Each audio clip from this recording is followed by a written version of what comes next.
Hallelujah. ਪਰਮੇਸ਼ਵਰ ਦੇ ਪਵਿੱਤਰ ਨਾਮ ਦੀ ਤਾਰੀਫ ਹੋਏ। ਆਓ ਕੱਢਾਂਗੇ ਪ੍ਰਕਾਸ਼ ਦੀ ਪੋਥੀ 2:14।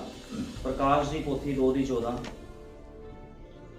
ਪਰ ਤਾਂ ਵੀ ਤੇਰੇ ਉੱਤੇ ਮੈਨੂੰ ਥੋੜਾ ਬਹੁਤ ਗਿਲਾ ਹੈ ਭਈ, ਉੱਥੇ ਤੇਰੇ ਕੋਲ ਉਹ ਹਨ ਜਿਨ੍ਹਾਂ ਬਲਿਆਮ ਦੀ ਸਿੱਖਿਆ ਧਾਰੀ ਹੈ, ਜਿਨੇ ਬਲਾਕ ਨੂੰ ਸਿੱਖਿਆ ਦਿੱਤੀ, ਜੋ ਇਸਰਾਇਲ ਦੇ ਵੰਸ਼ ਦੇ ਅੱਗੇ ਠੇਡੇ ਲਾਉਣ ਵਾਲੀ ਵਸਤ ਸੁੱਟ ਦੇਵੇ ਭਈ ਉਹ ਮੂਰਤੀਆਂ ਦੇ ਚੜਾਵੇ ਖਾਣ ਅਤੇ ਹਰਾਮਕਾਰੀ ਕਰਨ। ਇਸੇ ਤਰ੍ਹਾਂ ਤੇਰੇ ਕੋਲ ਉਹ ਵੀ ਹਨ ਜਿਨ੍ਹਾਂ ਨਿਕਲਵਾਈਆਂ ਦੀ ਸਿੱਖਿਆ ਉਵੇਂ ਹੀ ਧਾਰੀ ਹੈ। ਇਸ ਲਈ ਤੋਬਾ ਕਰ, ਨਹੀਂ ਤਾਂ ਮੈਂ ਤੇਰੇ ਕੋਲ ਛੇਤੀ ਆਵਾਂਗਾ ਅਤੇ ਉਹਨਾਂ ਨਾਲ ਆਪਣੇ ਮੂੰਹ ਦੀ ਤਲਵਾਰ ਦੇ ਨਾਲ ਲੜਾਂਗਾ। ਜਿਸ ਦੇ ਕੰਨ ਹਨ ਸੋ ਸੁਣੇ ਭਈ ਆਤਮਾ ਕਲੀਸਿਆ ਨੂੰ ਕੀ ਆਖਦਾ ਹੈ।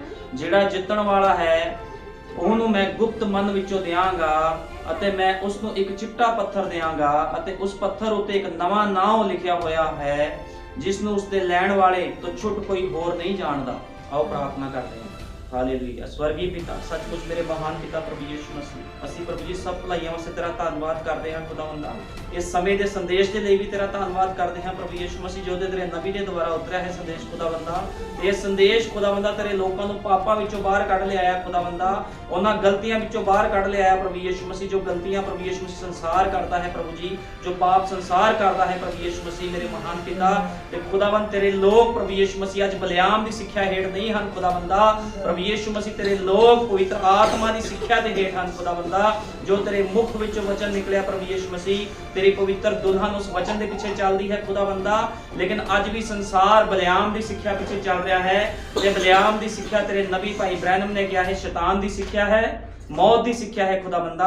ते आज बहुत लोग उस सिक्ख्या पीछे चल रहे हैं जो अपना जीवन नाश कर रहे हैं। लेकिन मैं तेरा धन्यवाद करदा प्रभु यीशु मसीह, तू खुदाबंदा अपने मुख विचों निकलिया होया मन्ना अपना पवित्र वचन अपनी दुल्हन दे लई भेजिया ते वो वचन खुदाबंदा कोई होर नहीं, तेरा सतवां दूत भाई विलियम ब्रैनम उस वचन नूं लैके आया।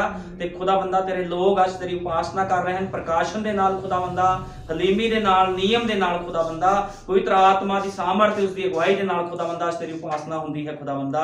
मेरे महान पिता अज दा वचन सुनाउण वाला कोई मनुख ना होवे, कोई मांस ते लहू ना होवे, पवित्र आत्मा तू आप होवे। दया कर, कृपा कर, जिन्ने लोग आए हन सबना नूं आशीष और बरकत देनी है, समझ और बुद्ध देनी है, क्योंकि ये आखिरी समय है खुदाबंद प्रभु यीशु मसीह उठाए जाने दा समय है प्रभु जी। दया कर, कृपा कर, तेरे नाम प्रभु यीशु मसीह दे विच मंगदे हां, आमीन। हालेलुया। सब बैठ जाएंगे। परमेश्वर दे पवित्र नाम दी तारीफ करिए।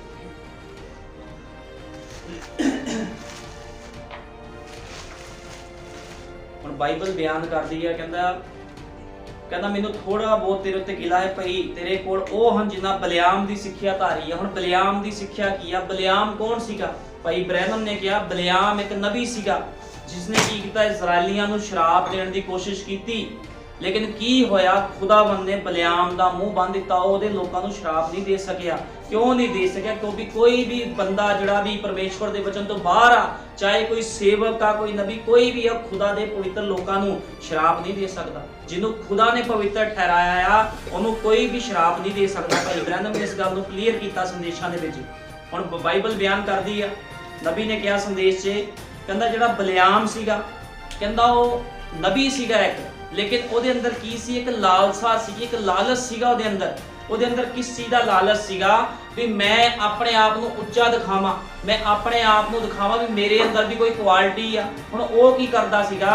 ਉਹਨੂੰ ਪੈਸੇ ਦਾ ਲਾਲਚ ਸੀ, ਉਹਨੂੰ ਲਾਲਚ ਸੀਗਾ ਅਹੁਦਿਆਂ ਦਾ। ਤੇ ਉਹਨੇ ਕੀ ਕੀਤਾ? ਉਹਨੇ ਬਲਾਕ ਦੇ ਪਿੱਛੇ ਲੱਗ ਕੇ, ਮੁਆਬ ਦੇ ਰਾਜੇ ਦੇ ਪਿੱਛੇ ਲੱਗ ਕੇ ਕੀ ਕੀਤਾ? ਇਜ਼ਰਾਈਲੀਆਂ ਨੂੰ ਸ਼ਰਾਪ ਦੇਣਾ ਚਾਹਿਆ।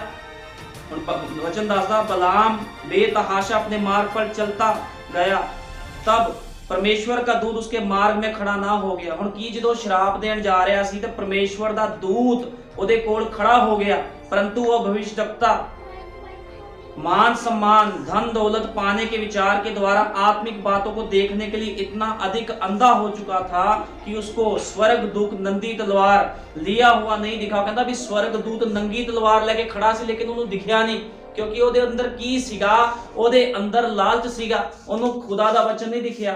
ਇਸੇ ਤਰ੍ਹਾਂ ਜੇ ਬਹੁਤ ਲੋਕ ਆ ਜਿਹੜੇ ਖੁਦਾ ਦੇ ਵਚਨ ਨੂੰ ਪਿੱਛੇ ਕਰਕੇ ਕੀ ਕਰਦੇ ਆ? ਸੰਸਾਰ ਦੀ ਵਸਤਾਂ ਵੱਲ ਦੇਖਦੇ ਆ, ਲੇਕਿਨ ਉਹਨਾਂ ਨੂੰ ਖੁਦਾ ਦਾ ਦੂਤ ਨਹੀਂ ਦਿਖਦਾ, खुदा दी वो तलवार नहीं दिखती, वो वचन नहीं दिखता।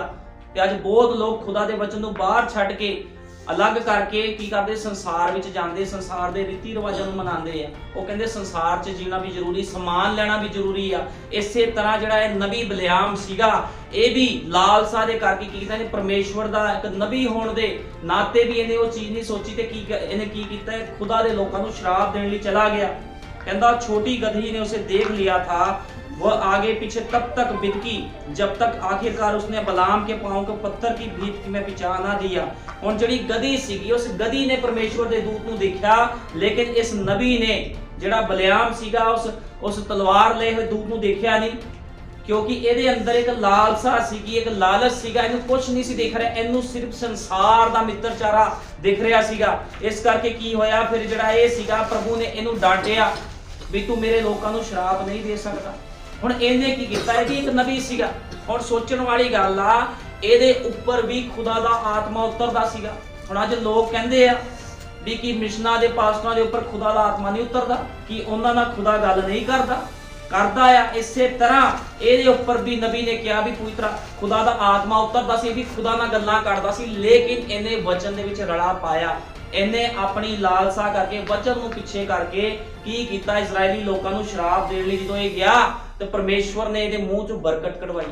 ਖੁਦਾ ਨੇ ਇਹਨੂੰ ਕੰਮ ਨਹੀਂ ਕਰਨ ਦਿੱਤਾ ਜਿਹੜਾ ਇਹ ਕਰਨਾ ਚਾਹ ਰਿਹਾ ਸੀਗਾ, ਕਿਉਂਕਿ ਇਹ ਕੀ ਚਾਹ ਰਿਹਾ ਸੀਗਾ ਵੀ ਮੈਂ ਖੁਦਾ ਦੇ ਵਚਨ ਦੇ ਵਿੱਚ ਵੀ ਚੱਲਾਂ ਤੇ ਮੈਂ ਬਾਹਰਲੀ ਚੀਜ਼ਾਂ ਵੀ ਪ੍ਰਾਪਤ ਕਰ ਲਵਾਂ, ਉਸ ਰਾਜੇ ਦਾ ਸਮਾਨ ਵੀ ਪ੍ਰਾਪਤ ਕਰਾਂ। ਜਿਹੜਾ ਮੁਆਬ ਦਾ ਰਾਜਾ ਸੀ, ਉਹਦਾ ਮਾਨ ਸਮਾਨ ਵੀ, ਉਹਦੇ ਅਹੁਦਿਆਂ ਨੂੰ ਵੀ ਪ੍ਰਾਪਤ ਕਰਨਾ ਚਾਹੁੰਦਾ ਸੀ। ਇਹ ਵਚਨ ਦੇ ਵਿੱਚ ਮਿਲਾਵਟ ਕਰ ਰਿਹਾ ਸੀਗਾ। ਲੇਕਿਨ ਮੈਂ ਤੁਹਾਨੂੰ ਦੱਸਣਾ ਚਾਹੁੰਦਾ, ਜੇ ਕੋਈ ਮਨੁੱਖ, ਚਾਹੇ ਉਹ ਕੋਈ ਸੇਵਕ ਹੋਵੇ, ਕੋਈ ਵੀ ਹੋਵੇ, ਜਿੰਨੇ ਮਰਜ਼ੀ ਸਾਲਾਂ ਤੋਂ ਸੇਵਾ ਕਰਦਾ ਹੋਵੇ, ਭਾਵੇਂ 40 ਸਾਲ ਤੋਂ, ਭਾਵੇਂ 50 ਸਾਲ ਤੋਂ, ਭਾਵੇਂ ਕੋਈ ਨਬੀ ਵੀ ਹੋਵੇ, ਜੇ ਕੋਈ ਪਰਮੇਸ਼ਵਰ ਦੇ ਵਚਨ ਦੇ ਵਿੱਚ ਰਲਾ ਪਾਉਂਦਾ ਆ ਜਾਂ ਉਹਨੂੰ ਮਿਕਸ ਕਰਦਾ ਆ ਤੇ ਉਹ ਚੀਜ਼ ਗਲਤ ਆ।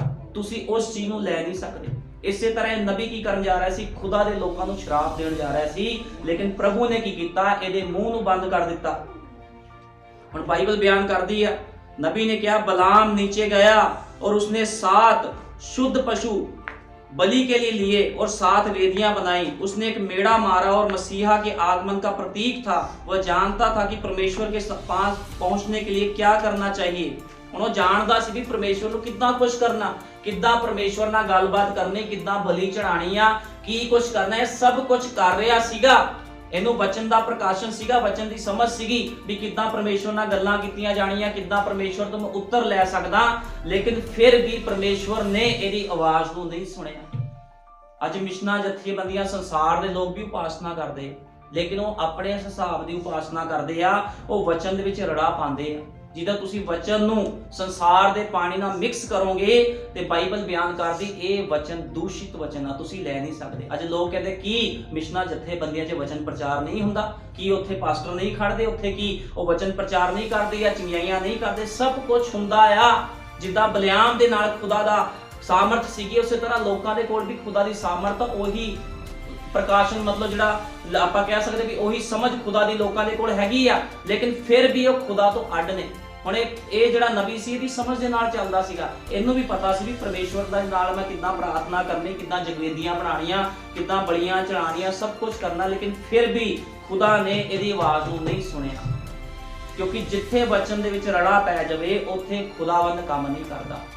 ਉਹ ਸਿੱਖਿਆ ਦੋਗਲੀ ਤੇ ਬਲਿਆਮ ਦੀ ਸਿੱਖਿਆ ਹੁੰਦੀ ਹੈ। ਇਸ ਕਰਕੇ ਅੱਜ ਬਹੁਤ ਲੋਕ ਬਲਿਆਮ ਦੀ ਸਿੱਖਿਆ ਦੇ ਹੇਠ ਆ, ਸੰਸਾਰ ਦੇ ਨਾਲ ਮਿੱਤਰਚਾਰਾ ਵੀ ਰੱਖਦੇ ਆ ਤੇ ਖੁਦਾ ਦੇ ਕੰਮ ਵੀ ਕਰਦੇ ਆ। ਲੇਕਿਨ ਇਹੋ ਜਿਹੇ ਲੋਕ ਕਦੇ ਵੀ ਖੁਦਾ ਨੂੰ ਪ੍ਰਸੰਨ ਨਹੀਂ ਕਰ ਸਕਦੇ। ਭਾਈ ਬ੍ਰੈਨਮ ਨੇ ਕਿਹਾ ਇਹੋ ਜਿਹੇ ਲੋਕ ਕਿਹੜੇ ਲੋਕ ਆ, ਬਲਿਆਮ ਦੀ ਸਿੱਖਿਆ ਪ੍ਰਾਪਤ ਕੀਤੇ ਹੋਏ ਇਹੋ ਜਿਹੇ ਲੋਕ ਆ। ਇਹੋ ਜਿਹੇ ਲੋਕਾਂ ਨੂੰ ਖੁਦਾ ਪਸੰਦ ਨਹੀਂ ਕਰਦਾ। ਇਸ ਕਰਕੇ ਉਹਨੇ ਕਿਹਾ ਜਿਨ੍ਹਾਂ ਲੋਕਾਂ ਨੇ ਬਲਿਆਮ ਦੀ ਸਿੱਖਿਆ ਧਾਰੀ ਹੈ, ਜਿਸਨੇ ਬਲਾਕ ਨੂੰ ਸਿੱਖਿਆ ਦਿੱਤੀ ਸੀ, ਸੋ ਇਸਰਾਇਲ ਦੇ ਵੰਸ਼ ਦੇ ਅੱਗੇ ਠੇਡੇ ਲਾਉਣ ਵਾਲੀ ਵਸਤ ਸੁੱਟ ਦੇਵੇ, ਭਈ ਮੂਰਤੀਆਂ ਦੇ ਚੜਾਵੇ ਖਾਣ ਅਤੇ ਹਰਾਮਕਾਰੀ ਕਰਨ।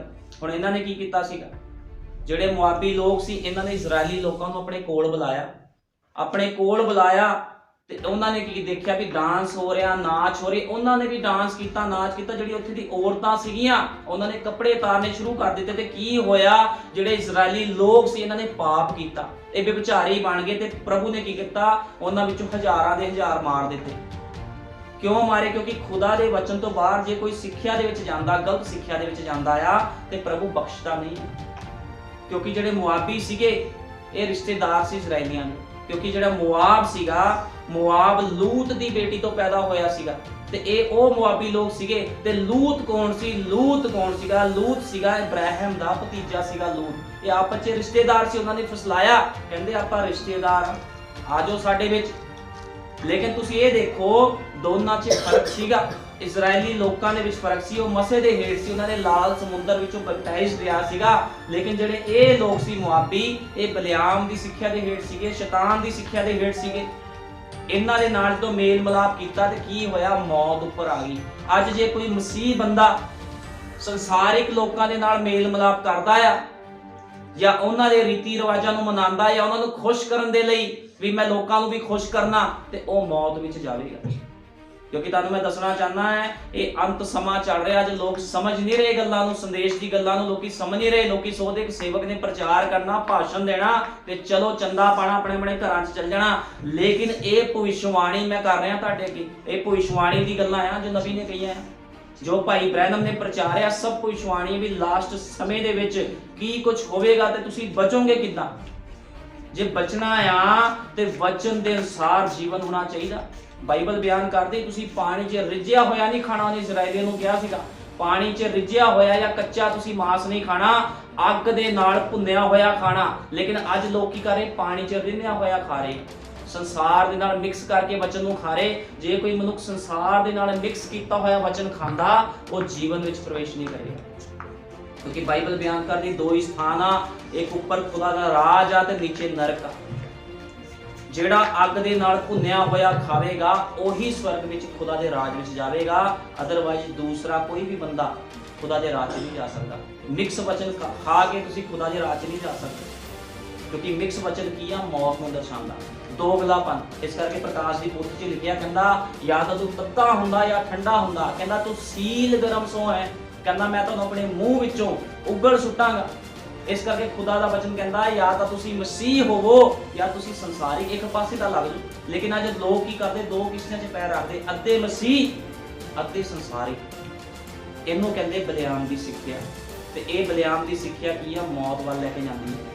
ਤੇ ਪ੍ਰਭੂ ਨੇ ਹਾਲ ਕੀ ਕੀਤਾ ਸੀ? ਤੁਸੀਂ ਬਾਈਬਲ ਪੜ੍ਹ ਲਿਓ, ਪੁਰਾਣਾ ਨਿਯਮ, ਮੂਰਤੀ ਪੂਜਕਾਂ ਦਾ ਹਾਲ ਕੀ ਕੀਤਾ? ਸਾਰੇ ਮਾਰੇ ਗਏ ਸੀ, ਸਾਰਿਆਂ ਨੂੰ ਮਾਰਿਆ। ਜਿਹਨੇ ਆਪਣੇ ਲੋਕਾਂ ਨੂੰ ਮਾਰਿਆ, ਜਿਨ੍ਹਾਂ ਨੇ ਗਲਤੀ ਕੀਤੀ ਸੀ ਉਹਨੇ ਦੂਜਿਆਂ ਨੂੰ ਵੀ ਬਖਸ਼ਿਆ ਨਹੀਂ। ਜਿਹਨੇ ਗਲਤੀ ਕਰਾਈ ਸੀ ਉਹਨਾਂ ਲੋਕਾਂ ਨੂੰ ਵੀ ਨਹੀਂ ਬਖਸ਼ਿਆ ਪ੍ਰਭੂ ਨੇ। ਇਸ ਕਰਕੇ ਆਪਣੇ ਆਪਣੇ ਜੀਵਨਾਂ ਨੂੰ ਸੁਧਾਰੋ, ਕਿਉਂਕਿ ਖੁਦਾ ਦਾ ਵਚਨ ਇਸੇ ਤਰ੍ਹਾਂ ਕਹਿੰਦਾ ਹੈ। ਕਹਿੰਦਾ ਨਬੀ ਨੇ ਕਿਹਾ ਆ, ਨਬੀ ਕਹਿੰਦਾ ਤੁਹਾਨੂੰ ਮਸੀਹ ਨੂੰ ਜਾਣਨ ਦੇ ਲਈ ਉਹ ਸਭ ਕੁਝ ਭੁਲਾਣਾ ਹੋਵੇਗਾ ਜਿਹੜਾ ਤੁਸੀਂ ਆਪਣੇ ਹੀ ਗਿਆਨ ਦੇ ਵਿੱਚ ਕਦੇ ਜਾਣਿਆ ਹੋਇਆ। ਕਹਿੰਦਾ ਜੇ ਤੁਸੀਂ ਮਸੀਹ ਨੂੰ ਜਾਣਨਾ, ਤੁਹਾਨੂੰ ਆਪਣਾ ਆਪ ਭੁਲਾਣਾ ਪਵੇਗਾ। ਤੁਹਾਨੂੰ ਆਪਣੇ ਅੰਦਰ ਦੀ ਜੋ ਵੀ ਤੁਹਾਡੇ ਅੰਦਰ ਘਮੰਡ ਆ, ਆਪਣਾ ਗਿਆਨ ਆ। ਕਈ ਲੋਕ ਦੇਖਿਆ ਬਹੁਤ ਚਲਾਕ ਹੁੰਦੇ ਆ, ਮਸੀਹ ਦੇ ਵਿੱਚ ਆਉਂਦੇ ਬਹੁਤ ਚਲਾਕ ਹੁੰਦੇ। ਉਹ ਕਹਿੰਦੇ ਸੰਸਾਰ ਦੇ ਵਿੱਚ ਵੀ ਰਵਾਂਗੇ, ਸੰਦੇਸ਼ ਦੇ ਵਿੱਚ ਵੀ ਰਵਾਂਗੇ। ਲੇਕਿਨ ਨਹੀਂ, ਮੈਂ ਤੁਹਾਨੂੰ ਦੱਸਣਾ ਚਾਹੁੰਦਾ ਜਾਂ ਤਾਂ ਸੰਸਾਰ 'ਚ ਚਲੇ ਜਾਓ ਜਾਂ ਸੰਦੇਸ਼ ਵਿੱਚ ਆ ਜਾਓ। ਇੱਕੋ ਹੀ ਰਾਸਤਾ ਹੈ, ਉਹ ਤੁਸੀਂ ਬਸ ਬੱਚੇ ਵਾਂਗ ਆਓ ਅਤੇ ਉਸ ਨੂੰ ਸਵੀਕਾਰ ਕਰੋ। ਕਹਿੰਦਾ ਜੇ ਤੁਸੀਂ ਆਣਾ ਆ ਤੇ ਬੱਚੇ ਵਾਂਗ ਆਓ। ਬੱਚਾ ਕੌਣ ਹੁੰਦਾ? ਬੱਚੇ ਨੂੰ ਚਾਹੇ ਥੱਪੜ ਮਾਰ ਦੋ, ਡਾਂਟ ਦੋ, ਬੱਚਾ ਫਿਰ ਭੁੱਲ ਜਾਂਦਾ ਹੈ। ਲੇਕਿਨ ਜੇ ਤੁਸੀਂ ਵੱਡੇ ਬੰਦੇ ਨੂੰ ਡਾਂਟ ਦੋਗੇ, ਉਹਨੇ ਚਰਚ ਛੱਡ ਕੇ ਚਲ ਜਾਣਾ। ਉਹਨੇ ਕਹਿਣਾ ਸੇਵਕ ਨੇ ਮੈਨੂੰ ਡਾਂਟਦਾ। ਉਹ ਕਹਿੰਦਾ ਬੱਚੇ ਵਰਗਾ ਹਿਰਦਾ ਬਣਾ ਲਓ ਆਪਣਾ, ਜੇ ਚਰਚ ਵੀ ਖੁਦਾ ਦੀ ਸੱਚੀ ਸੇਵਕਾਈ ਵਿੱਚ ਚੱਲਣਾ ਹੈ। ਕਹਿੰਦਾ ਬੱਚੇ ਵਾਂਗ ਆਓ ਅਤੇ ਉਸ ਨੂੰ ਸਵੀਕਾਰ ਕਰੋ। ਬਸ ਇਹੀ ਗੱਲ ਹੈ।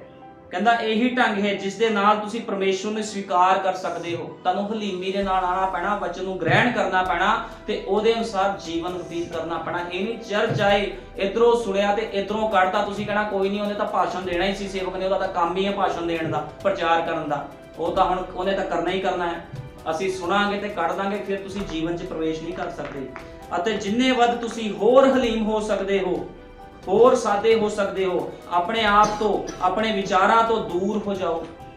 ਕਹਿੰਦਾ ਜਿੰਨੇ ਤੁਸੀਂ ਹਲੀਮ ਹੋ ਸਕਦੇ, ਹਲੀਮ ਹੋ ਜਾਓ। ਆਪਣੇ ਵਿਚਾਰਾਂ ਨੂੰ ਛੱਡ ਦਿਓ। ਜੇ ਤੁਹਾਡੇ ਕੋਈ ਵਿਚਾਰ ਆ, ਉਹਨਾਂ ਨੂੰ ਵੀ ਛੱਡ ਦਿਓ।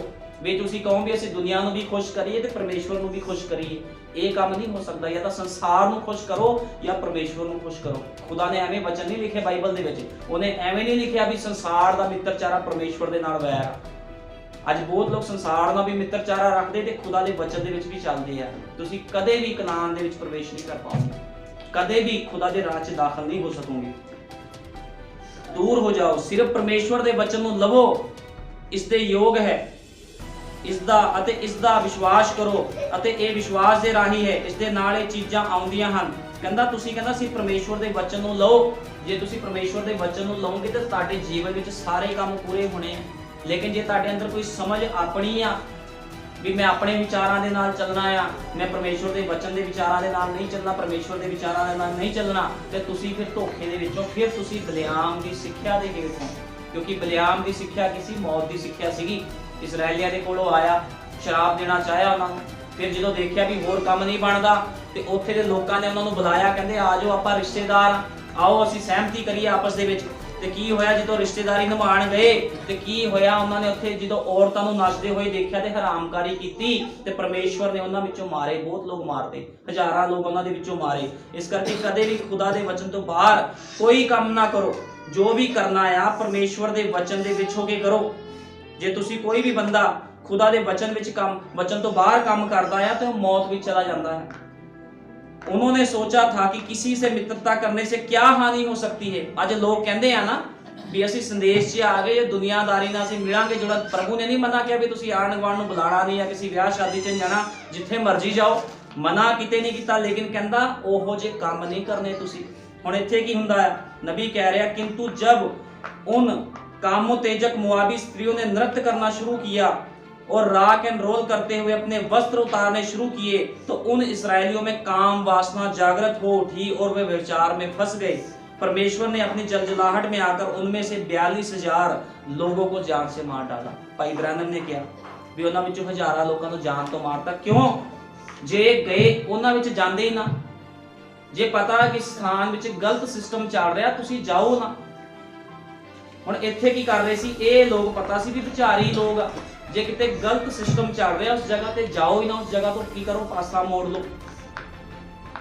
ਉਸ ਜਗ੍ਹਾ ਤੋਂ ਪਾਸਾ ਮੋੜੋ। ਜੇ ਕਿਤੇ ਅਸ਼ਲੀਲਤਾ ਚੱਲ ਰਹੀ ਆ, ਠੀਕ ਆ, ਕਿਤੇ ਸਾਦਾ ਵਿਆਹ ਹੋ ਰਿਹਾ, ਕੁਝ ਹੋ ਰਿਹਾ, ਲੇਕਿਨ ਜੇ ਉੱਥੇ ਲੋਕ ਹੁਣ ਨੰਗੇ ਕੱਪੜੇ ਪਾ ਕੇ ਆਏ, ਅਸ਼ਲੀਲਤਾ ਚੱਲ ਰਹੀ ਉਸ ਜਗ੍ਹਾ ਤੇ, ਤਾਂ ਤੁਸੀਂ ਉਸ ਜਗ੍ਹਾ ਤੋਂ ਬਾਹਰ ਆ ਜਾਓ। ਹੁਣ ਜਦੋਂ ਇਹ ਉਸ ਜਗ੍ਹਾ ਤੇ ਗਏ ਤੇ ਇਹਨਾਂ ਨੇ ਜਦੋਂ ਦੇਖਿਆ ਡਾਂਸ ਹੋ ਰਿਹਾ, ਭੰਗੜੇ ਪੈ ਰਹੇ ਆ, ਇਹਨਾਂ ਦੀ ਉਂਗਲਾਂ ਸ਼ੁਰੂ, ਜਿਹੜੀ ਉਂਗਲੀ ਆ ਉਹ ਹਿੱਲਣੀ ਸ਼ੁਰੂ ਹੋ ਗਈ। ਤੁਹਾਨੂੰ ਪਤਾ ਬਹੁਤ ਲੋਕ ਵਿਆਹਾਂ 'ਚ ਜਾਂਦੇ ਆ, ਜਦੋਂ ਦੇਖਦੇ ਬੜਾ ਨਜ਼ਾਰਾ ਆ, ਉਸ ਭੈਣ ਨੇ ਮੇਕਅਪ ਕੀਤਾ, ਕਿੰਨੀ ਸੋਹਣੀ ਲੱਗ ਰਹੀ ਆ, ਮੈਂ ਸੰਦੇਸ਼ ਦੇ ਵਿੱਚ ਆ ਕੇ ਤੇ ਫਸ ਗਈ। ਤੇ ਕੀ ਹੁੰਦਾ ਆ? ਉਹ ਜਦੋਂ ਦੇਖਦੇ ਡਾਂਸ ਹੋ ਰਿਹਾ, ਬੜੀ ਪਰਸਨੈਲਿਟੀ ਇਹਨਾਂ ਦੀ ਵਾਹ ਵਾਹੀ ਹੋ ਰਹੀ, ਸਾਡੇ ਵੱਲ ਤਾਂ ਕੋਈ ਦੇਖ ਹੀ ਨਹੀਂ ਰਿਹਾ ਹੈ। ਤੇ ਕੀ ਹੁੰਦਾ ਉਸ ਸਮੇਂ ਦੁਸ਼ਟ ਆਤਮਾ ਕੰਮ ਕਰ ਰਿਹਾ ਹੁੰਦਾ ਉਸ ਸਥਾਨ ਦੇ ਵਿੱਚ। ਤੇ ਕੀ ਹੋਇਆ? ਜਦੋਂ ਇਹਨਾਂ ਲੋਕਾਂ ਨੇ ਦੇਖਿਆ ਵੀ ਉਹ ਲੋਕ ਮੁਆਬੀ ਲੋਕ ਡਾਂਸ ਕਰ ਰਹੇ ਆ, ਉਹਨਾਂ ਨੇ ਕੱਪੜੇ ਉਤਾਰਨੇ ਸ਼ੁਰੂ ਕਰਤੇ। ਇਜ਼ਰਾਈਲੀ ਲੋਕਾਂ ਦੇ ਅੰਦਰ ਵੀ ਉਹ ਕਾਮ ਵਾਸਨਾ ਜਾਗਰਤ ਹੋ ਗਈ। ਇਸੇ ਤਰ੍ਹਾਂ ਜੇ ਮਸੀਹ ਬੰਦਾ ਜਦੋਂ ਕਿਸੇ ਗੰਦੀ ਪਾਰਟੀ ਵਿੱਚ ਜਾਂਦਾ ਤੇ ਉਹਦੀ ਉਂਗਲ ਹਿੰਨੀ ਸ਼ੁਰੂ ਹੁੰਦੀ, ਉਹ ਕਹਿੰਦਾ ਵਾਹ ਵੀ ਵਾਹ ਕਿੰਨਾ ਨਜ਼ਾਰਾ। ਇਹ ਲੋਕ ਆ ਜਿਹੜੇ ਐਸ਼ ਕਰਦੇ ਆ। ਅਸੀਂ ਤਾਂ ਸੰਦੇਸ਼ 'ਚ ਆ ਕੇ ਫਸ ਗਏ। ਲੇਕਿਨ ਮੈਂ ਤੁਹਾਨੂੰ ਦੱਸਣਾ ਚਾਹੁੰਦਾ ਉਹ ਲੋਕਾਂ ਦੇ ਅੰਦਰ ਹਜ਼ਾਰਾਂ ਦੁਸ਼ਟ ਆਤਮੇ ਉਸ ਸਮੇਂ ਟੱਪ ਰਹੇ ਹੁੰਦੇ ਆ, ਹਜ਼ਾਰਾਂ ਦੁਸ਼ਟ ਆਤਮੇ ਨੱਚ ਰਹੇ ਹੁੰਦੇ ਆ।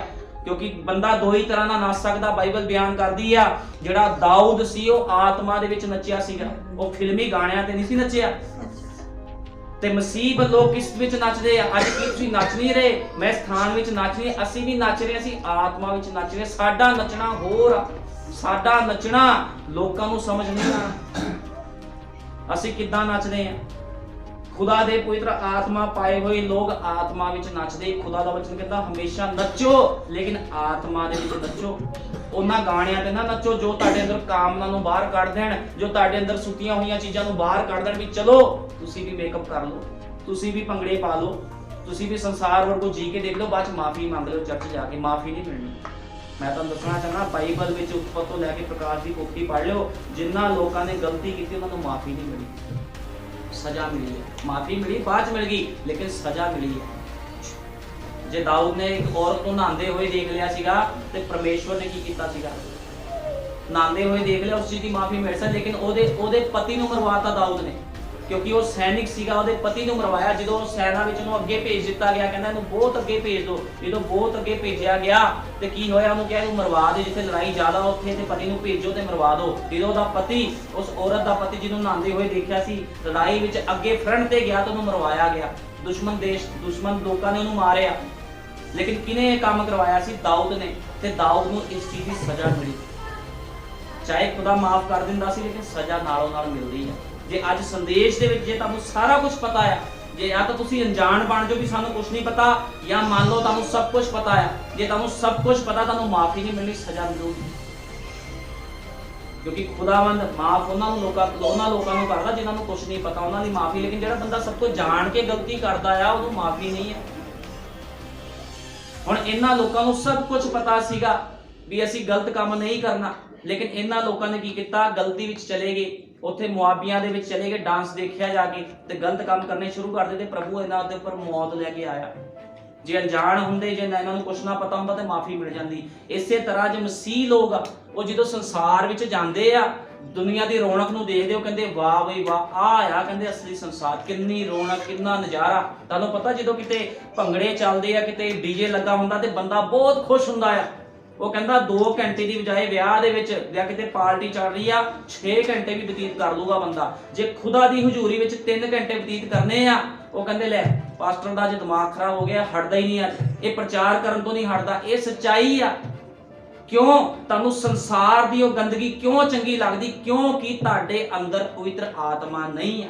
ਜੇ ਤੁਹਾਡੇ ਅੰਦਰ ਪਵਿੱਤਰ ਆਤਮਾ ਹੋਵੇ ਤੇ ਤੁਸੀਂ ਕਹੋਗੇ ਪ੍ਰਭੂ ਜੀ ਮੈਂ ਆਪਣਾ ਸਾਰਾ ਸਮਾਂ ਤੇਰੀ ਹਜ਼ੂਰੀ 'ਚ ਕੱਢਣਾ ਚਾਹੁੰਦਾ। ਜੇ ਕਿਤੇ ਵਿਆਹ ਤੇ ਜਾਣਾ, ਬੰਦਾ 5 ਵਜੇ ਉੱਠ ਕੇ ਚਲੇ ਜਾਂਦਾ। ਮੈਂ ਤਾਂ ਦੱਸਿਆ ਲੰਗੜੇ ਵੀ ਉੱਡ ਜਾਂਦੇ ਆ, ਬੁਖਾਰ ਵੀ ਟੁੱਟ ਜਾਂਦੇ ਆ। ਉਹ ਕਹਿੰਦੇ ਵਿਆਹ ਤੇ ਜਾਣਾ, ਰਿਸ਼ਤੇਦਾਰੀ ਥੋੜੀ ਤੋੜਨੀ, ਨਜ਼ਾਰੇ ਲਵਾਂਗੇ। ਬੰਦਾ ਮਹਿੰਗੇ ਤੋਂ ਮਹਿੰਗੇ ਕੱਪੜੇ ਵੀ ਪਾਉਂਦਾ। ਜਿਹੜੇ ਬੰਦੇ ਕੋ 5000 ਜਿਹਦੀ ਤਨਖਾਹ ਹੁੰਦੀ ਉਹ ਵੀ 5000 ਦੇ ਕੱਪੜੇ ਲਿਆਉਂਦਾ। ਕਹਿੰਦਾ ਰਾਸ਼ਨ ਬਾਅਦ ਦੇਖ ਲਾਂਗੇ, ਪਹਿਲਾਂ ਵਿਆਹ ਭੁਗਤਾ ਲਈ, ਆਧਾਰ ਲੈ ਲਾਂਗੇ, ਕੋਈ ਗੱਲ ਨਹੀਂ। ਉਹ ਬੰਦਾ ਵੀ ਵਿਆਹ ਤੇ ਜਾਣ ਲਈ ਕੱਪੜੇ, ਜਦੋਂ ਖੁਦਾ ਦੇ ਕੰਮ ਆਉਂਦੇ ਬੰਦਾ ਕਹਿੰਦਾ ਛੱਡੋ, ਪਰਮੇਸ਼ਵਰ ਜਾਣਦਾ ਨਹੀਂ ਹੈ ਵੀ ਸਾਡੇ ਹਾਲਾਤ ਕਿੱਦਾਂ ਦੇ। ਇਹੀ ਫਰਕ ਆ ਆਤਮਿਕ ਲੋਕਾਂ ਦੇ ਵਿੱਚ ਤੇ ਸੰਸਾਰਿਕ ਲੋਕਾਂ ਦੇ ਵਿੱਚ। ਜਿਹੜੇ ਦੋਗਲੇ ਲੋਕ ਆ ਉਹ ਇਦਾਂ ਜੀਵਨ ਬਤੀਤ ਕਰਦੇ, ਅੱਧਾ ਪਰਮੇਸ਼ਵਰ ਦੇ ਵਿੱਚ ਤੇ ਅੱਧਾ ਸੰਸਾਰ ਦੇ ਵਿੱਚ। ਇਸ ਕਰਕੇ ਖੁਦਾ ਕਹਿੰਦਾ ਮੈਂ ਉਂਗਲ ਸੁੱਟੂੰਗਾ ਆਪਣੇ ਮੂੰਹ ਦੇ ਵਿੱਚ। ਇਹੋ ਜਿਹੇ ਲੋਕਾਂ ਨੂੰ ਖੁਦਾ ਪਸੰਦ ਨਹੀਂ ਕਰਦਾ। ਇਸ ਕਰਕੇ ਹਮੇਸ਼ਾ ਆਤਮਿਕ ਬਣੋ, ਪ੍ਰਾਰਥਨਾ ਕਰੋ, ਵੱਧ ਤੋਂ ਵੱਧ ਸਮਾਂ ਪ੍ਰਾਰਥਨਾ ਨੂੰ ਦਿਓ। 24 ਘੰਟੇ ਵਿੱਚ ਚੈੱਕ ਕਰੋ ਤੁਸੀਂ ਕਿੰਨੇ ਘੰਟੇ ਪ੍ਰਾਰਥਨਾ ਕਰਦੇ ਹੋ, ਕਿੰਨਾ ਸਮਾਂ ਤੁਸੀਂ ਖੁਦਾ ਨੂੰ ਦਿੰਦੇ ਹੋ। ਜਦੋਂ ਤੁਹਾਡੇ ਉੱਪਰ ਮੁਸੀਬਤਾਂ ਪੈਂਦੀਆਂ, ਅੱਜ ਮਸੀਹ ਲੋਕਾਂ ਤੇ ਮੁਸੀਬਤਾਂ ਪੈਂਦੀਆਂ, ਕਹਿੰਦੇ ਪ੍ਰਭੂ ਸਾਡੀ ਮੁਸੀਬਤ ਦੂਰ ਕਰ ਦੇ, ਫਿਰ ਪ੍ਰਭੂ ਸੁਣਦਾ ਨਹੀਂ। ਤੁਸੀਂ ਉਹਦੇ ਨਾਲ ਰਿਲੇਸ਼ਨ ਹੀ ਨਹੀਂ ਬਣਾਇਆ, ਤੁਸੀਂ ਸਿਰਫ ਇੱਕ ਬਾਬੇ ਦੀ ਤਰ੍ਹਾਂ। ਕਿਉਂਕਿ ਮੈਂ ਤੁਹਾਨੂੰ ਦੱਸਣਾ ਚਾਹੁੰਦਾ ਮਸੀਹ ਉਹੀ ਹੁੰਦਾ। ਅੱਜ ਮੂਰਤੀ ਪੂਜਕ ਲੋਕਾਂ ਦਾ ਕੀ ਹਾਲ ਆ, ਉਹ ਖੁਦਾ ਨੂੰ ਉਦੋਂ, ਆਪਣੇ ਬਾਬਿਆਂ ਨੂੰ ਉਦੋਂ ਯਾਦ ਕਰਦੇ ਜਾ ਕੇ ਜਦੋਂ ਉਹਨਾਂ ਨੂੰ ਮੁਸੀਬਤ ਪੈਂਦੀ ਹੈ। ਉਹ ਕਹਿੰਦੇ ਪ੍ਰਸ਼ਾਦ ਚੜਾ ਦਾਂਗੇ ਤੇ ਸਾਡੀ ਸੁਣੀ ਜਾਊਗੀ। ਲੇਕਿਨ ਮੂਰਤੀਆਂ ਜਿਹਦੇ ਕੰਨ ਨਹੀਂ ਉਹ ਸੁਣਦੀਆਂ ਨਹੀਂ ਕਿਸੇ ਦੀ। ਲੇਕਿਨ ਜਿਹੜੇ ਖੁਦਾ ਦੇ ਸੱਚੇ ਲੋਕ ਆ, ਜਿਨ੍ਹਾਂ ਨੂੰ ਸਭ ਕੁਝ ਪਤਾ ਆ, ਉਹ ਵੀ ਗਲਤੀ ਵਿੱਚ ਚੱਲਦੇ ਆ। ਉਹ ਕਹਿੰਦੇ ਉਦੋਂ ਯੀਸ਼ੂ ਬਾਬੇ ਨੂੰ ਬੁਲਾਵਾਂਗੇ ਜਦੋਂ ਮੁਸੀਬਤ ਪਊਗੀ, ਸਾਨੂੰ ਕੋਈ ਲੋੜ ਨਹੀਂ ਉਹਦੀ। ਜਦੋਂ ਦਿੱਕਤਾਂ ਪੈਂਦੀਆਂ, ਪਰੇਸ਼ਾਨੀਆਂ ਪੈਂਦੀ, ਉਦੋਂ ਲੋਕ ਖੁਦਾ ਕੋ ਭੱਜਦੇ। ਲੇਕਿਨ ਤੁਸੀਂ ਪਹਿਲਾਂ ਰਿਲੇਸ਼ਨ ਬਣਾਓ, ਪ੍ਰਾਰਥਨਾ ਕਰੋ। ਜੇ ਤੁਸੀਂ ਪ੍ਰਾਰਥਨਾ ਕਰੋਗੇ ਤੇ ਮੇਰੀ ਜੇਬ 'ਚ ਪੈਸਾ ਨਹੀਂ ਪੈਣਾ, ਨਾ ਮੈਨੂੰ ਬਰਕਤ ਮਿਲਣੀ, ਉਹ ਤੁਹਾਨੂੰ ਹੀ ਮਿਲਣੀ ਆ। ਜੇ ਕੋਈ ਆਪਣੇ ਘਰ ਦਾ ਪ੍ਰਬੰਧ ਕਰਦਾ ਆ, ਆਪਣੇ ਘਰ 'ਚ ਸਿਸਟਮ ਸਹੀ ਰੱਖਦਾ, ਤੇ ਉਹਦੇ ਘਰ ਦੀ ਹੀ ਵਡਿਆਈ ਹੁੰਦੀ ਆ। ਜੇ ਤੁਸੀਂ ਆਪਣੇ ਘਰ 'ਚ ਸਫਾਈ ਰੱਖੋਗੇ ਤਾਂ ਲੋਕਾਂ ਨੇ ਇਹੀ ਕਹਿਣਾ ਵੀ ਇਸ ਭੈਣ ਭਾਈ ਦੇ ਘਰੇ ਬੜੀ ਸਫਾਈ ਆ, ਬੜੀ ਬਰਕਤ ਆ, ਬਹੁਤ ਵਧੀਆ ਸਿਸਟਮ ਆ। ਉਹਨੇ ਇਹ ਥੋੜੀ ਕਹਿਣਾ ਆ ਵੀ ਦੂਜੇ ਦੇ ਘਰ ਦੇ ਵਿੱਚ ਸਫਾਈ ਆ। ਤੁਸੀਂ ਆਪਣੇ ਘਰ ਦੀ ਸਫਾਈ ਰੱਖੋਗੇ ਤੇ ਲੋਕਾਂ ਨੇ ਤੁਹਾਨੂੰ ਹੀ ਵਧੀਆ ਕਹਿਣਾ ਹੈ। ਜੇ ਤੁਸੀਂ ਆਪਣਾ, ਇਹ ਵੀ ਇੱਕ ਘਰ ਆ, ਇਹਦੀ ਸਫਾਈ ਰੱਖੋ, ਇਸ ਘਰ ਦੇ ਵਿੱਚ ਗੰਦਗੀ ਨਾ ਆਣ ਦਿਓ, ਇਹਨੂੰ ਤੁਸੀਂ ਉਸ ਤੇਲ ਦੇ ਨਾਲ ਚਲਾਓ। ਤੁਹਾਨੂੰ ਪਤਾ ਗੱਡੀ ਬਿਨਾਂ ਤੇਲ ਤੋਂ ਨਹੀਂ ਚੱਲਦੀ। ਤੁਸੀਂ ਦੇਖਿਆ ਕੋਈ ਵੀ ਹੈਲੀਕਾਪਟਰ, ਕੋਈ ਵੀ ਜਹਾਜ਼ ਆ ਬਿਨਾਂ ਤੇਲ ਤੋਂ ਨਹੀਂ ਚੱਲਦਾ। ਇਸੇ ਤਰ੍ਹਾਂ ਇਹ ਵੀ ਇੱਕ ਸਾਡਾ ਇੱਕ ਜਿਹੜਾ ਆ ਹੈਕਲ ਆ ਖੁਦਾ ਦੀ, ਇਹ ਵੀ ਇੱਕ ਕਾਰ ਆ। ਕਹਿਣ ਦਾ ਮਤਲਬ ਇਹ ਵੀ ਇੱਕ ਚੱਲਣ ਵਾਲੀ ਚੀਜ਼ ਆ। ਜੇ ਤੁਸੀਂ ਇਹਨੂੰ ਵੀ ਚਲਾਣਾ ਆ, ਤੁਸੀਂ ਸਰੀਰਕ ਖਾਣੇ ਨਾਲ ਇਹਨੂੰ ਚਲਾ ਸਕਦੇ ਹੋ, ਲੇਕਿਨ ਪਵਿੱਤਰ ਆਤਮਾ ਦੇ ਬਿਨਾਂ ਤੁਸੀਂ ਇਹਨੂੰ ਨਹੀਂ ਚਲਾ ਸਕਦੇ। ਇਹ ਰੁਕ ਜਾਵੇਗੀ, ਇਹ ਸਰੀਰ ਇੱਕ ਦਿਨ ਰੁਕ ਜਾਵੇਗਾ। ਜੇ ਤੁਹਾਡੇ ਕੋਲ ਖੁਦਾ ਦਾ ਪਵਿੱਤਰ ਆਤਮਾ, ਉਹ ਤੇਲ ਤੁਹਾਡੇ ਕੋਲ ਆ, ਇਹ ਤੇਲ ਹਮੇਸ਼ਾ ਪੈਣਾ ਚਾਹੀਦਾ। ਜੇ ਤੁਸੀਂ ਕਿਤੇ ਜਾਣਾ ਹੁੰਦਾ, ਤੁਹਾਡੇ ਕੋਲ ਮੋਟਰਸਾਈਕਲ ਆ, ਕਾਰਾਂ ਆ, ਤੁਸੀਂ ਤੇਲ ਪਵਾਉਂਦੇ। ਇਸੇ ਤਰ੍ਹਾਂ ਇਹ ਵੀ ਜਿਹੜਾ ਇਹ ਸਰੀਰ ਆ ਖੁਦਾ ਨੇ ਬਣਾਇਆ ਆ, ਇਹ ਵੀ ਇੱਕ ਚੱਲਣ ਵਾਲੀ ਚੀਜ਼ ਆ। ਇਹਦੇ ਅੰਦਰ ਖੁਦਾ ਦਾ ਆਤਮਾ ਰਹਿੰਦਾ ਆ। ਇਹਦੇ ਵਿੱਚੋਂ ਹੋ ਕੇ ਖੁਦਾ ਨੇ ਹਰ ਸਥਾਨ 'ਚ ਜਾਣਾ ਹੁੰਦਾ ਆ। ਇਹਦੇ ਵਿੱਚੋਂ ਹੋ ਕੇ ਬੋਲਣਾ ਹੁੰਦਾ, ਆਪਣੇ ਆਪ ਨੂੰ ਪ੍ਰਗਟ ਕਰਨਾ ਹੁੰਦਾ। ਇਹਦੇ ਵਿੱਚ ਵੀ ਤੇਲ ਪਾਣਾ ਜ਼ਰੂਰੀ। ਖੁਦਾ ਦਾ ਪਵਿੱਤਰ ਆਤਮਾ ਉਹ ਤੇਲ। ਜਦੋਂ ਤੁਸੀਂ ਪ੍ਰਾਰਥਨਾ ਨਹੀਂ ਕਰੋਗੇ, ਖੁਦਾ ਦੇ ਵਚਨ ਦੇ ਅਨੁਸਾਰ ਜੀਵਨ ਨਹੀਂ ਬਤੀਤ ਕਰੋਗੇ, ਤੇ ਇਹ ਤੇਲ ਨਹੀਂ ਪੈਣਾ। ਤੁਸੀਂ ਦੇਖਿਆ ਬਾਈਬਲ 'ਚ ਲਿਖਿਆ 5 ਮੂਰਖ ਤੇ 5 ਚਤਰ। ਤੇ ਮੂਰਖ ਕੁਵਾਰੀਆਂ ਕਿਉਂ ਰਹਿ ਗਈਆਂ? ਕਿਉਂਕਿ ਉਹਨਾਂ ਕੋਲ ਤੇਲ ਨਹੀਂ ਸੀਗਾ। ਤੇਲ ਦਾ ਮਤਲਬ ਉਹਨਾਂ ਦੇ ਕੋਲ ਪਵਿੱਤਰ ਆਤਮਾ ਨਹੀਂ ਸੀ। ਤੇ ਤੁਸੀਂ ਭਾਵੇਂ ਸੰਸਾਰ ਨੂੰ ਤਿਆਗ ਦਿਓ ਤੇ ਸੰਸਾਰ ਵਿੱਚ ਆ ਜਾਓ, ਬੈਪਟਾਈਜ਼ ਲੈ ਲਓ। ਜੇ ਤੁਹਾਡੇ ਕੋਲ ਪਵਿੱਤਰ ਆਤਮਾ ਨਹੀਂ ਆ, ਤੁਸੀਂ ਰੈਪਚਰ ਦੇ ਵਿੱਚ ਨਹੀਂ ਜਾ ਸਕਦੇ। ਬਿਨਾਂ ਪਵਿੱਤਰ ਆਤਮਾ ਤੋਂ ਰੈਪਚਰ 'ਚ ਨਹੀਂ ਜਾ ਸਕਦੇ। ਬੈਪਟਾਈਜ਼ ਤਾਂ ਬਹੁਤ ਲੋਕ ਲੈ ਲੈਂਦੇ ਆ। ਨਬੀ ਨੇ ਕਿਹਾ ਸੱਪ ਬਿੱਛੂ ਵੀ ਲੈ ਲੈਂਦੇ ਆ ਕੇ ਬੈਪਟਾਈਜ਼ ਲੈਣ ਨਾਲ ਕੁਝ ਨਹੀਂ ਹੋਣਾ। ਅਸਲੀ ਕੰਮ ਉਦੋਂ ਸ਼ੁਰੂ ਹੁੰਦਾ ਜਦੋਂ ਤੁਸੀਂ ਜੀਵਨ ਬਤੀਤ ਕਰਕੇ ਦਿਖਾਓਗੇ। ਤੁਹਾਡੇ ਅੰਦਰ ਗੁਣ ਪ੍ਰਗਟ ਹੋਣੇ ਚਾਹੀਦੇ ਮਸੀਹ ਦੇ। ਪਤਾ ਲੱਗੇ ਵੀ ਤੁਸੀਂ ਮਸੀਹ ਹੋ। ਲੇਕਿਨ ਅੱਜ ਦੇ ਲੋਕ ਕੀ ਕਰ ਰਹੇ, ਸੰਸਾਰ ਨੂੰ ਖੁਸ਼ ਕਰਨ ਦੇ ਲਈ ਉਹਨਾਂ ਗਲਤ ਸਿਸਟਮਾਂ ਦੇ ਵਿੱਚ ਚਲੇ ਜਾਂਦੇ ਆ। ਜਿੱਥੇ ਕੋਈ ਮੂਰਤੀ ਪੂਜਾ ਦਾ ਕੰਮ ਹੋ ਰਿਹਾ ਤੁਸੀਂ ਨਹੀਂ ਜਾ ਸਕਦੇ, ਕੋਈ ਮਸੀਹ ਬੰਦਾ ਨਹੀਂ ਜਾ ਸਕਦਾ, ਉਹਨੂੰ ਤਿਆਗ ਦੋ, ਛੱਡ ਦੋ, ਰਿਸ਼ਤੇਦਾਰੀ ਕੱਢ ਦੋ, ਕੋਈ ਗੱਲ ਨਹੀਂ, ਕੱਟਣਾ ਪੈਣਾ, ਤਿਆਗਣਾ ਪੈਣਾ, ਇਹੀ ਤਾਂ ਤਿਆਗ ਆ। ਕਿਤੇ ਵਿਆਹ ਆ ਗਿਆ, ਕੁਝ ਵੀ ਆ ਗਿਆ, ਕਹਿਣ ਦਾ ਮਤਲਬ ਕੋਈ ਵੀ ਕੰਡੀਸ਼ਨ ਆ ਗਈ, ਤੁਸੀਂ ਨਹੀਂ ਜਾਣਾ, ਤਾਂ ਕਿ ਖੁਦਾ ਨੂੰ ਪਤਾ ਲੱਗੇ ਮੇਰੀ ਬੇਟੀ ਆ, ਇਹ ਮੇਰਾ ਬੇਟਾ, ਇਹਨੇ ਤਿਆਗ ਕੀਤਾ। ਜੇ ਤੁਸੀਂ ਖੁਦਾ ਲਈ ਤਿਆਗ ਕਰੋਗੇ, ਪਰਮੇਸ਼ਵਰ ਵੀ ਤੁਹਾਡੇ ਲਈ ਕੁਛ ਨਾ ਕੁਛ ਜ਼ਰੂਰ ਕਰੇਗਾ। ਏਦਾਂ ਨਹੀਂ ਹੈ ਵੀ ਤੁਸੀਂ ਖੁਦਾ ਲਈ ਕੁਛ ਕਰੋ ਤੇ ਪਰਮੇਸ਼ਵਰ ਤੁਹਾਡੇ ਲਈ ਕੁਛ ਨਾ ਕਰੇ, ਏਦਾਂ ਕਦੇ ਨਹੀਂ ਹੋ ਸਕਦਾ। ਹੁਣ ਜਦੋਂ ਇਹ ਲੋਕ, ਜਦੋਂ ਇਹਨਾਂ ਨੇ ਗਲਤ ਕੰਮ ਕੀਤੇ ਤੇ ਪਰਮੇਸ਼ਵਰ ਨੇ ਕੀ ਕੀਤਾ, ਇਹਨਾਂ ਨੂੰ ਮਾਰਿਆ, ਕਿਉਂਕਿ ਸਭ ਕੁਝ ਜਾਣਦੇ ਹੋਏ ਵੀ ਇਹਨਾਂ ਲੋਕਾਂ ਨੇ, ਇਸਰਾਇਲੀ ਲੋਕਾਂ ਨੇ ਗਲਤੀ ਕੀਤੀ ਸੀ। ਮੁਆਬੀ ਲੋਕਾਂ ਦੇ ਵਿੱਚ ਗਏ, ਡਾਂਸ ਕੀਤਾ, ਉਹਨਾਂ ਵਿੱਚ ਜਾ ਕੇ ਗਲਤ ਕੰਮ ਕੀਤਾ ਤੇ ਪਰਮੇਸ਼ਵਰ ਨੇ ਮਾਰ ਦਿੱਤੇ। ਤੇ ਇਹ ਬਲਿਆਮ ਜਿਹੜਾ ਸੀਗਾ, ਇਹ ਵੀ ਇਸਰਾਇਲੀ ਲੋਕਾਂ ਨੂੰ ਸ਼ਰਾਪ ਦੇਣ ਆਇਆ ਸੀ ਸਥਾਨ ਦੇ ਵਿੱਚ। ਉਹਨੇ ਫਸਾਣਾ ਚਾਹੇ ਵੀ ਫਸਾਵਾਂ ਕਿੱਦਾਂ ਇਹਨਾਂ ਲੋਕਾਂ ਨੂੰ, ਇਹ ਲੋਕ ਮਰਨ ਕਿੱਦਾਂ। ਇਹਨੇ ਵੀ ਆਪਣੀ ਇੱਕ ਯੋਜਨਾ ਬਣਾਈ ਸੀ, ਲੇਕਿਨ ਖੁਦਾਵੰਦ ਕਦੇ ਵੀ ਉਹਨਾਂ ਲੋਕਾਂ ਦੀ ਯੋਜਨਾ ਪੂਰੀ ਨਹੀਂ, ਕਿਉਂਕਿ ਉਹਨਾਂ ਇਸਰਾਇਲੀਆਂ ਵਿੱਚ 2 ਜਣੇ ਚੁਣੇ ਹੋਏ ਸੀ ਜਿਹਦਾ ਨਾਮ ਯਹੋਸ਼ੂਆ ਤੇ ਕਲੇਬ ਸੀ। ਇਸ ਕਰਕੇ ਪਰਮੇਸ਼ਰ ਨੇ ਸ਼ਰਾਪ ਨਹੀਂ ਦੇਣ ਦਿੱਤਾ। ਉਹ ਕਹਿੰਦਾ ਮੇਰੀ ਚੁਣੀ ਹੋਈ ਕੌਮ ਆ।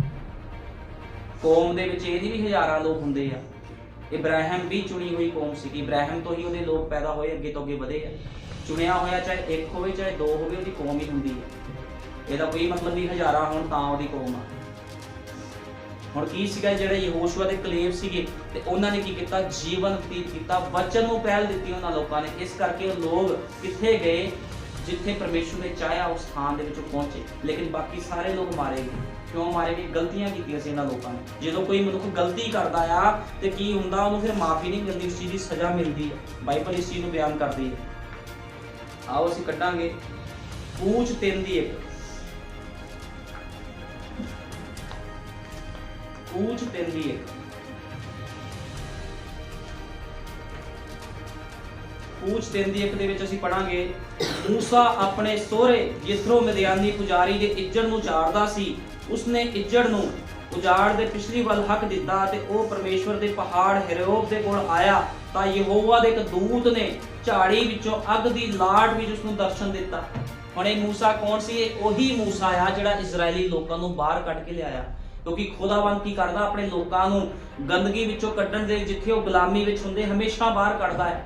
ਜੇ ਉਹਨੇ ਮੂਸਾ ਦੇ ਸਮੇਂ ਮੂਸਾ ਨੂੰ ਭੇਜਿਆ ਸੀ, ਨੂਹ ਦੇ ਸਮੇਂ ਨੂਹ ਨੂੰ ਭੇਜਿਆ ਸੀ, ਤੇ ਉਹਨੇ ਅੱਜ ਵੀ ਇੱਕ ਦੂਤ ਨੂੰ ਭੇਜਿਆ ਜਿਹਦਾ ਨਾਮ ਭਾਈ ਵਿਲੀਅਮ ਬ੍ਰੈਨਮ ਆ। ਉਹਨੇ ਵੀ ਲੋਕਾਂ ਨੂੰ ਬਾਹਰ ਕੱਢਿਆ ਮਿਸਰ ਦੇ ਵਿੱਚੋਂ। ਹੁਣ ਅਸੀਂ ਦੇਖਦੇ ਹਾਂ ਵੀ ਇੱਕ ਪਾਸੇ ਦੀ ਹੋ ਕੇ ਜਾਵਾਂਗਾ। ਹੁਣ ਕੀ ਕਹਿੰਦੇ, ਜਿਹੜਾ ਮੂਸਾ ਸੀਗਾ, ਮੂਸਾ ਕਹਿੰਦਾ ਮੈਂ ਇੱਕ ਪਾਸੇ ਹੋ ਕੇ ਜਾਵਾਂਗਾ, ਮੈਂ ਦੇਖਾਂਗਾ ਵੀ ਜਿਹੜੀ ਝਾੜੀ ਆ ਉਹ ਅੱਗ ਤਾਂ ਲੱਗੀ ਹੋਈ ਲੇਕਿਨ ਜਲ ਕਿਉਂ ਨਹੀਂ ਰਹੀ। ਉਹ ਕਹਿੰਦਾ ਇਸ ਨਜ਼ਾਰੇ ਨੂੰ ਮੈਂ ਦੇਖਾਂਗਾ।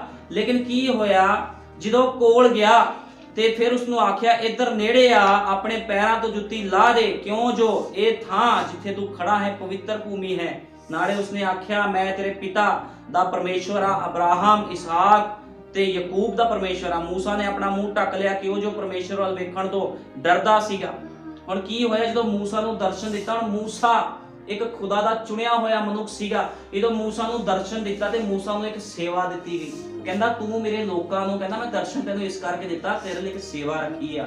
ਕਹਿੰਦਾ ਤੂੰ ਮੇਰੇ ਲੋਕਾਂ ਨੂੰ ਮਿਸਰ ਦੇ ਵਿੱਚੋਂ ਕੱਢ ਕੇ ਲਿਆਣਾ ਆ।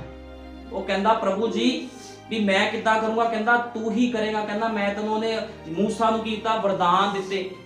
ਮੂਸਾ ਨੂੰ ਉਹਨੇ ਵਰਦਾਨ ਦਿੱਤੇ, ਉਹਨੂੰ ਆਪਣੀ ਸਾਮਰਥ ਦਿੱਤੀ। ਉਹਨੇ ਮੂਸਾ ਨੂੰ ਕਹਿੰਦਾ ਜਾ ਕੇ ਤੂੰ ਉੱਥੇ ਚਿੰਨ ਚਮਤਕਾਰ ਕਰੇਗਾ, ਲੋਕੀ ਤੇਰੇ ਤੇ ਵਿਸ਼ਵਾਸ ਕਰਨਗੇ। ਤੇ ਕੀ ਹੋਇਆ, ਜਦੋਂ ਮੂਸਾ ਉਹਨਾਂ ਲੋਕਾਂ ਦੇ ਵਿੱਚ ਗਿਆ ਤੇ ਉਹਨਾਂ ਲੋਕਾਂ ਦੇ ਵਿੱਚ ਗਿਆ, ਉਹਨੇ ਚਿੰਨ ਚਮਤਕਾਰ ਦਿਖਾਏ। ਤੇ ਕੀ ਹੋਇਆ, ਜਿਹੜਾ ਰਾਜਾ ਸੀਗਾ ਮਿਸਰ ਦੇਸ਼ ਦਾ, ਰਾਜੇ ਨੇ ਉਹ ਚਿੰਨ ਚਮਤਕਾਰ ਦੇਖ ਕੇ, ਜਦੋਂ ਉਹਨੇ ਬਵਾ ਪਾਈਆਂ, ਬਾਈਬਲ ਬਿਆਨ ਕਰਦੀ 10 ਬਵਾ ਉਹਨੇ ਪਾਈਆਂ। ਜਦੋਂ ਉੱਥੇ ਬਵਾ ਪਾਈਆਂ ਗਈਆਂ ਤੇ ਉਸ ਰਾਜੇ ਨੇ ਕੀ ਕੀਤਾ, ਉਹਨਾਂ ਨੂੰ ਜਾਣ ਨਹੀਂ ਦਿੱਤਾ। ਲੇਕਿਨ ਖੁਦਾਵੰਦ ਵੀ ਆਪਣਾ ਪ੍ਰਗਟਾਵਾ ਕਰ ਰਿਹਾ ਸੀਗਾ, ਉਹ ਦਿਖਾ ਰਿਹਾ ਸੀਗਾ ਵੀ ਮੂਸਾ ਦੇ ਵਿੱਚ ਮੈਂ ਆ।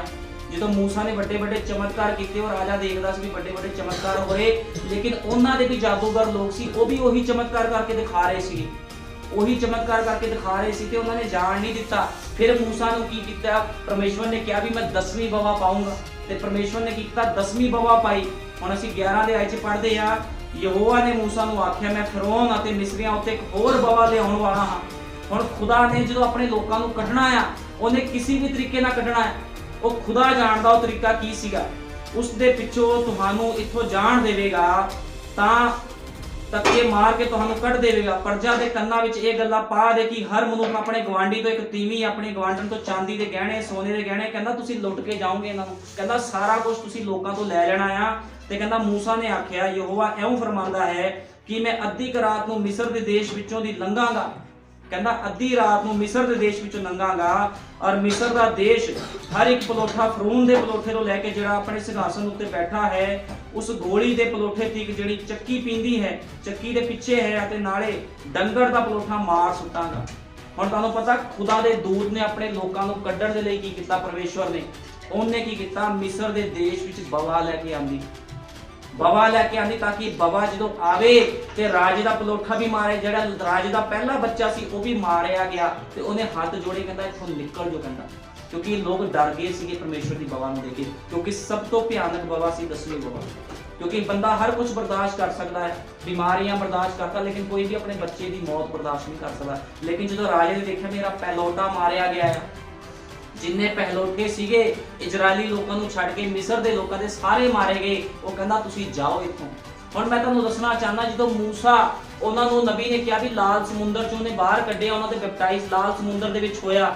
ਮੂਸਾ ਨਬੀ ਕਹਿੰਦਾ ਵੀ ਜਦੋਂ ਉਹਨਾਂ ਦਾ ਜਿਹੜਾ ਬਸਮਾ ਸੀਗਾ ਲਾਲ ਸਮੁੰਦਰ ਦੇ ਵਿੱਚ ਹੋਇਆ, ਮਿਸਰ ਦੇ ਵਿੱਚੋਂ ਤਾਂ ਬਾਹਰ ਆ ਗਏ। ਕੀ ਮਿਸਰ ਦੇ ਵਿੱਚੋਂ ਬਾਹਰ ਆਣਾ ਹੀ ਉਹਨਾਂ ਦਾ ਬਚਾਅ ਸੀਗਾ? ਨਹੀਂ। ਅੱਜ ਭਾਈ ਬ੍ਰੈਨਮ ਦਾ ਸੰਦੇਸ਼ ਜਦੋਂ ਆਇਆ, ਲੋਕਾਂ ਨੇ ਬੈਪਟਾਈਜ਼ ਲਏ, ਲੋਕਾਂ ਨੂੰ ਪਤਾ ਲੱਗਿਆ ਵੀ ਯਿਸੂ ਮਸੀਹ ਦੇ ਨਾਮ 'ਚ ਬਸਮਾ ਆ, ਸਭ ਕੁਛ ਆ, ਤੇ ਕੀ ਇਹੀ ਤੁਹਾਡਾ ਬਚਾਅ ਆ? ਨਹੀਂ, ਇਹ ਤੁਹਾਡਾ ਬਚਾਅ ਨਹੀਂ ਹੈ। ਮੈਂ ਤੁਹਾਨੂੰ ਦੱਸਣਾ ਚਾਹੁੰਦਾ, ਜਦੋਂ ਇਹ ਲੋਕ ਲਾਲ ਸਮੁੰਦਰ ਵਿੱਚੋਂ ਬਾਹਰ ਆਏ, ਇਹਨਾਂ ਦਾ ਬੈਪਟਾਈਜ਼ ਵੀ ਹੋਇਆ, ਸਭ ਕੁਝ ਹੋਇਆ, ਤੇ ਉਹਦੇ ਬਾਅਦ ਇਹਨਾਂ ਲੋਕਾਂ ਨੇ ਗਲਤੀਆਂ ਕੀਤੀਆਂ, ਆਪਣੇ ਸਥਾਨ ਤੱਕ ਪਹੁੰਚੇ ਨਹੀਂ ਸੀ, ਜਿਹੜੇ ਸਥਾਨ ਦਾ ਵਾਅਦਾ ਪ੍ਰਭੂ ਨੇ ਕੀਤਾ ਸੀ ਉੱਥੇ ਤੱਕ ਪਹੁੰਚੇ ਨਹੀਂ ਸੀ। ਇਹਨਾਂ ਨੇ ਗਲਤੀਆਂ ਕਰਨੀ ਸ਼ੁਰੂ ਕਰ ਦਿੱਤੀਆਂ। ਜਦੋਂ ਗਲਤੀਆਂ ਕੀਤੀਆਂ ਤਾਂ ਪਰਮੇਸ਼ਵਰ ਨੇ ਲੋਕਾਂ ਨੂੰ ਮਾਰਨਾ ਸ਼ੁਰੂ ਕਰ ਦਿੱਤਾ। ਕਿ ਅੱਜ ਇਸੇ ਤਰ੍ਹਾਂ ਲੋਕ ਗਲਤੀਆਂ ਨਹੀਂ ਕਰ ਰਹੇ। ਉਹ ਕਹਿੰਦੇ ਬੈਪਟਾਈਜ਼ ਲੈ ਲਿਆ, ਫਿਰ ਕੀ ਹੋ ਗਿਆ, ਸੰਡੇ ਛੁੱਟੀ ਕਰ ਲਾਂਗੇ, ਖੁਦਾ ਦੇ ਕੰਮ ਨਹੀਂ ਕਰਾਂਗੇ, ਫਿਰ ਕੀ ਹੋ ਜਾਊਗਾ। ਲੇਕਿਨ ਇਹ ਗਲਤੀ ਮਾਫੀ ਦੇ ਯੋਗ ਨਹੀਂ ਹੈ। ਇਹੋ ਜਿਹੀ ਗਲਤੀ ਹੈ, ਜੇ ਤੁਸੀਂ ਸਭ ਕੁਝ ਜਾਣਦੇ ਤੁਸੀਂ ਗਲਤੀ ਨਹੀਂ ਕਰ ਸਕਦੇ। ਇਸੇ ਤਰ੍ਹਾਂ ਜਦੋਂ ਇਹਨਾਂ ਲੋਕਾਂ ਨੇ ਗਲਤੀਆਂ ਕੀਤੀਆਂ, ਇਹਨਾਂ ਨੇ ਕੁੜਕੁੜਾਏ, ਕਹਿੰਦੇ ਪ੍ਰਭੂ ਸਾਨੂੰ ਮਾਸ ਨਹੀਂ ਖਾਣ ਨੂੰ ਮਿਲ ਰਿਹਾ, ਸਾਨੂੰ ਆਹ ਨਹੀਂ ਮਿਲ ਰਿਹਾ, ਅਸੀਂ ਤਾਂ ਮਿਸਰ 'ਚ ਚੰਗੇ ਸੀਗੇ, ਸਾਨੂੰ ਸਭ ਕੁਝ ਖਾਣ ਨੂੰ ਮਿਲਦਾ ਸੀ, ਦਵਾਣੇ ਖਾਂਦੇ ਸੀ, ਵਧੀਆ ਵਧੀਆ ਚੀਜ਼ਾਂ ਖਾਂਦੇ ਸੀ। ਇਸੇ ਤਰ੍ਹਾਂ ਅੱਜ ਮਸੀਹ ਦੇ ਵਿੱਚ ਲੋਕ ਆ ਕੇ ਕਹਿੰਦੇ ਅਸੀਂ ਸੰਦੇਸ਼ 'ਚ ਆ ਕੇ ਫਸ ਗਏ, ਅਸੀਂ ਮਿਸਰ ਦੇ ਵਿੱਚ ਸੀ ਨਾ, ਜਦੋਂ ਸੰਸਾਰ 'ਚ ਅਸੀਂ ਵਧੀਆ ਜੀਵਨ ਬਤੀਤ ਕਰਦੇ ਸੀ, ਅਸੀਂ ਤਾਂ ਔਖੇ ਹੋ ਗਏ ਪ੍ਰਭੂ ਦੇ ਵਿੱਚ ਆ ਕੇ, ਸੰਦੇਸ਼ ਗ੍ਰਹਿਣ ਕਰਕੇ ਅਸੀਂ ਔਖੇ ਹੋ ਗਏ। ਔਖੇ ਨਹੀਂ ਹੋ ਗਏ, ਤੁਸੀਂ ਜੀਵਨ ਵੱਲ ਜਾ ਰਹੇ ਹੋ। ਜਿਹੜਾ ਬੰਦਾ ਜਿਨ੍ਹਾਂ ਨੇ ਉਸ ਔਖੇਪਨ ਨੂੰ ਸਹਿਨ ਕੀਤਾ, ਉਹ ਕਿੱਥੇ ਗਏ? ਉਸ ਕਨਾਨ ਦੇ ਵਿੱਚ ਪ੍ਰਵੇਸ਼ ਕੀਤਾ ਉਹਨਾਂ ਲੋਕਾਂ ਨੇ। ਲੇਕਿਨ ਜਿਹੜੇ ਲੋਕ ਬੁੜਬੁੜਾਏ, ਪਰਮੇਸ਼ਵਰ ਨੇ ਮਾਰਤੇ, ਕਿਉਂਕਿ ਪਰਮੇਸ਼ਵਰ ਕਦੇ ਲਿਹਾਜ਼ ਨਹੀਂ ਲੈਂਦਾ ਕਿਸੇ ਦਾ। ਉਹਦਾ ਨੇ ਆਪਣਾ ਵਚਨ ਪੂਰਾ ਕਰਨਾ ਹੁੰਦਾ ਹੈ। ਉਹਦਾ ਵਚਨ ਭਾਵੇਂ ਲੱਖਾਂ ਦੇ ਵਿੱਚੋਂ 2 ਨੇ ਪੂਰਾ ਕੀਤਾ, ਪਰਮੇਸ਼ਵਰ ਨੇ 2 ਦੇ ਉੱਪਰ ਦਇਆ ਕਰਦੀ। ਸਾਰੇ ਨੇ ਵਚਨ ਨਹੀਂ ਪੂਰਾ ਕੀਤਾ। 20 ਤੋਂ 22 ਲੱਖ ਬੰਦਾ ਉਸ ਥਾਂ 'ਚ 24 ਲੱਖ ਬੰਦਾ ਬਾਹਰ ਆਇਆ ਸੀਗਾ, ਲੇਕਿਨ ਰੜੀ ਮਿੜੀ ਭੀੜ ਆਈ ਸੀ। ਸਾਰੇ ਇਜ਼ਰਾਈਲੀ ਨਹੀਂ ਸੀਗੇ, ਰੜੀ ਮਿੜੀ ਭੀੜ ਆਈ ਸੀ, ਲੇਕਿਨ ਉਹਨਾਂ ਨੇ ਵਚਨ ਨਹੀਂ ਪੂਰਾ ਕੀਤਾ। ਜਦੋਂ ਵਚਨ ਨਹੀਂ ਪੂਰਾ ਕੀਤਾ ਤੇ ਪਰਮੇਸ਼ਵਰ ਨੇ ਸਾਰੇ ਮਾਰੇ। ਲੇਕਿਨ ਗਿਆ ਕੌਣ, ਬਚਿਆ ਕੌਣ? ਸਿਰਫ 2 ਜਣੇ ਬਚੇ। ਇਸੇ ਤਰ੍ਹਾਂ ਖੁਦਾ ਦਾ ਸੰਦੇਸ਼, ਨਬੀ ਦਾ ਸੰਦੇਸ਼ ਆ ਸੰਸਾਰ ਦੇ ਵਿੱਚ ਆਇਆ, ਭਾਵੇਂ ਹਜ਼ਾਰਾਂ ਲੋਕ ਉਸ ਸੰਦੇਸ਼ ਨੂੰ ਮੰਨ ਕੇ ਪਿੱਛੇ ਆ ਗਏ ਆ, ਲੇਕਿਨ ਜਿਹੜਾ ਵਚਨ ਨਹੀਂ ਪੂਰਾ ਕਰੇਗਾ ਉਹ ਬਚੇਗਾ ਨਹੀਂ। ਭਾਵੇਂ 2 ਹੀ ਹੋਣ, 2 ਹੀ ਰੈਪਚਰ 'ਚ ਜਾਣਗੇ ਤਾਂ 2 ਹੀ ਜਾਣਗੇ ਰੈਪਚਰ ਦੇ ਵਿੱਚ, ਇਹਨਾਂ ਕੋਈ ਮਤਲਬ ਨਹੀਂਗਾ। ਜਿਹੜਾ ਵਚਨ ਨੂੰ ਪੂਰਾ ਕਰੇਗਾ ਉਹੀ ਰੈਪਚਰ ਵਿੱਚ ਜਾਵੇਗਾ।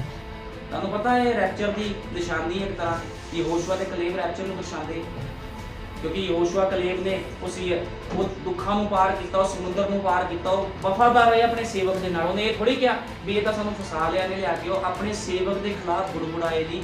ਅੱਜ ਬਹੁਤ ਲੋਕ ਆਪਣੇ ਸੇਵਕ ਦੇ ਖਿਲਾਫ ਬੁੜਬੁੜਾਉਂਦੇ ਆ। ਉਹ ਕਹਿੰਦੇ ਆਪ ਤਾਂ ਇਹਨੇ ਸੰਸਾਰ ਛੱਡਿਆ, ਸਾਨੂੰ ਵੀ ਨਾਲ ਕਹੀ ਜਾਂਦਾ ਆਹ ਨਾ ਕਰੋ, ਉਹ ਨਾ ਕਰੋ। ਲੇਕਿਨ ਮੈਂ ਤੁਹਾਨੂੰ ਦੱਸਣਾ ਚਾਹੁੰਦਾ, ਉਹ ਖੁਦਾ ਦਾ ਸੇਵਕ ਜਿਹੜਾ ਮੂਸਾ ਸੀ, ਆਪਣੇ ਲੋਕਾਂ ਨਾਲ ਪਿਆਰ ਕਰਦਾ ਸੀਗਾ। ਉਹ ਬਚਾਉਣਾ ਚਾਹੁੰਦਾ ਸੀ, ਉਹਨਾਂ ਨੂੰ ਕਹਿੰਦਾ ਸੀ ਕੋਈ ਗਲਤੀ ਨਾ ਕਰੋ, ਕੋਈ ਗਲਤੀ ਨਾ ਕਰੋ, ਬਸ ਚੱਲਦੇ ਜਾਓ, ਇਹ ਨਾ ਦੇਖੋ। ਹੁਣ ਭਾਈ ਬ੍ਰੈਨਮ ਨੇ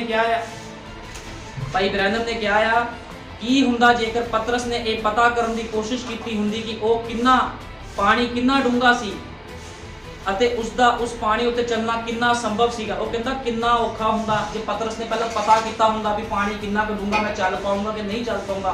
ਕਹਿੰਦਾ ਨਹੀਂ, ਕਹਿੰਦਾ ਤੁਸੀਂ ਇਦਾਂ ਨਾ ਕਰੋ, ਤੁਸੀਂ ਇਹ ਜਾਣਨ ਦੀ ਕੋਸ਼ਿਸ਼ ਨਾ ਕਰੋ ਵੀ ਕਿੰਨੀ ਕੁ ਖਿਆਈ ਆ ਸੰਦੇਸ਼ ਦੇ ਵਿੱਚ ਜਾਂ ਚੱਲਣ 'ਚ ਕਿੰਨਾ ਕੁ ਮਤਲਬ ਵੀ ਸਾਨੂੰ ਦੁੱਖ ਉਠਾਉਣਾ ਪਊ। ਕਹਿੰਦਾ ਤੁਸੀਂ ਚੱਲਦੇ ਜਾਓ, ਦੇਖੋ ਨਾ ਪਰਮੇਸ਼ਵਰ ਤੁਹਾਡੀ ਅਗਵਾਈ ਕਰੂਗਾ। ਹੁਣ ਕੀ ਉਹ ਬੰਦੇ ਨਹੀਂ ਸੀ ਜਿਨ੍ਹਾਂ ਨੇ ਲਾਲ ਸਮੁੰਦਰ ਪਾਰ ਕੀਤਾ? ਤੁਸੀਂ ਇੱਕ ਨਾਲਾ ਨਹੀਂ ਪਾਰ ਕਰ ਸਕਦੇ ਅੱਜ। ਤੁਸੀਂ ਕਹਿਣਾ ਪਾਣੀ ਤੋਂ ਡਰ ਲੱਗਦਾ, ਪਾਣੀ ਵੱਲ ਦੇਖ ਕੇ ਡਰ ਲੱਗਦਾ, ਲਹਿਰਾਂ ਵੱਲ ਦੇਖ ਕੇ ਡਰ ਲੱਗਦਾ। ਉਹਨਾਂ ਨੇ ਵੀ ਲੇਕਿਨ ਕੀ ਕੀਤਾ, ਉਹਨਾਂ ਨੇ ਆਗਿਆਕਾਰੀ ਕੀਤੀ। ਜੇ ਮੂਸਾ ਨੇ ਕਿਹਾ ਸੀ ਮੇਰੇ ਪਿੱਛੇ ਹੋ, ਖੁਦਾ ਦੇ ਦੂਤ ਨੇ ਆ ਕੇ, ਪਰਮੇਸ਼ਵਰ ਨੇ ਆ ਕੇ ਕੀ ਕੀਤਾ, ਲਾਲ ਸਮੁੰਦਰ ਨੂੰ ਦੋ ਭਾਗ ਕਰਤਾ, ਉਹ ਵਿੱਚੋਂ ਨਿਕਲੇ। ਉਹ ਕਹਿੰਦਾ ਤੁਸੀਂ ਚੱਲਦੇ ਜਾਓ, ਇੱਧਰ ਉੱਧਰ ਨਾ ਦੇਖੋ, ਕੋਈ ਖਿਆਈ ਨਾ ਦੇਖੋ ਵੀ ਕਿੱਦਾਂ ਕੀ ਹੋਵੇਗਾ ਨਹੀਂ ਹੋਵੇਗਾ, ਤੁਹਾਡਾ ਕੰਮ ਆ ਸਿਰਫ ਤੇ ਸਿਰਫ ਚੱਲਣਾ। ਲੇਕਿਨ ਜਿਹੜੇ ਇਜ਼ਰਾਈਲੀ ਲੋਕ ਸੀ ਜਦੋਂ ਨਹੀਂ ਚੱਲੇ ਤੇ ਪਰਮੇਸ਼ਵਰ ਨੇ ਮਾਰੇ।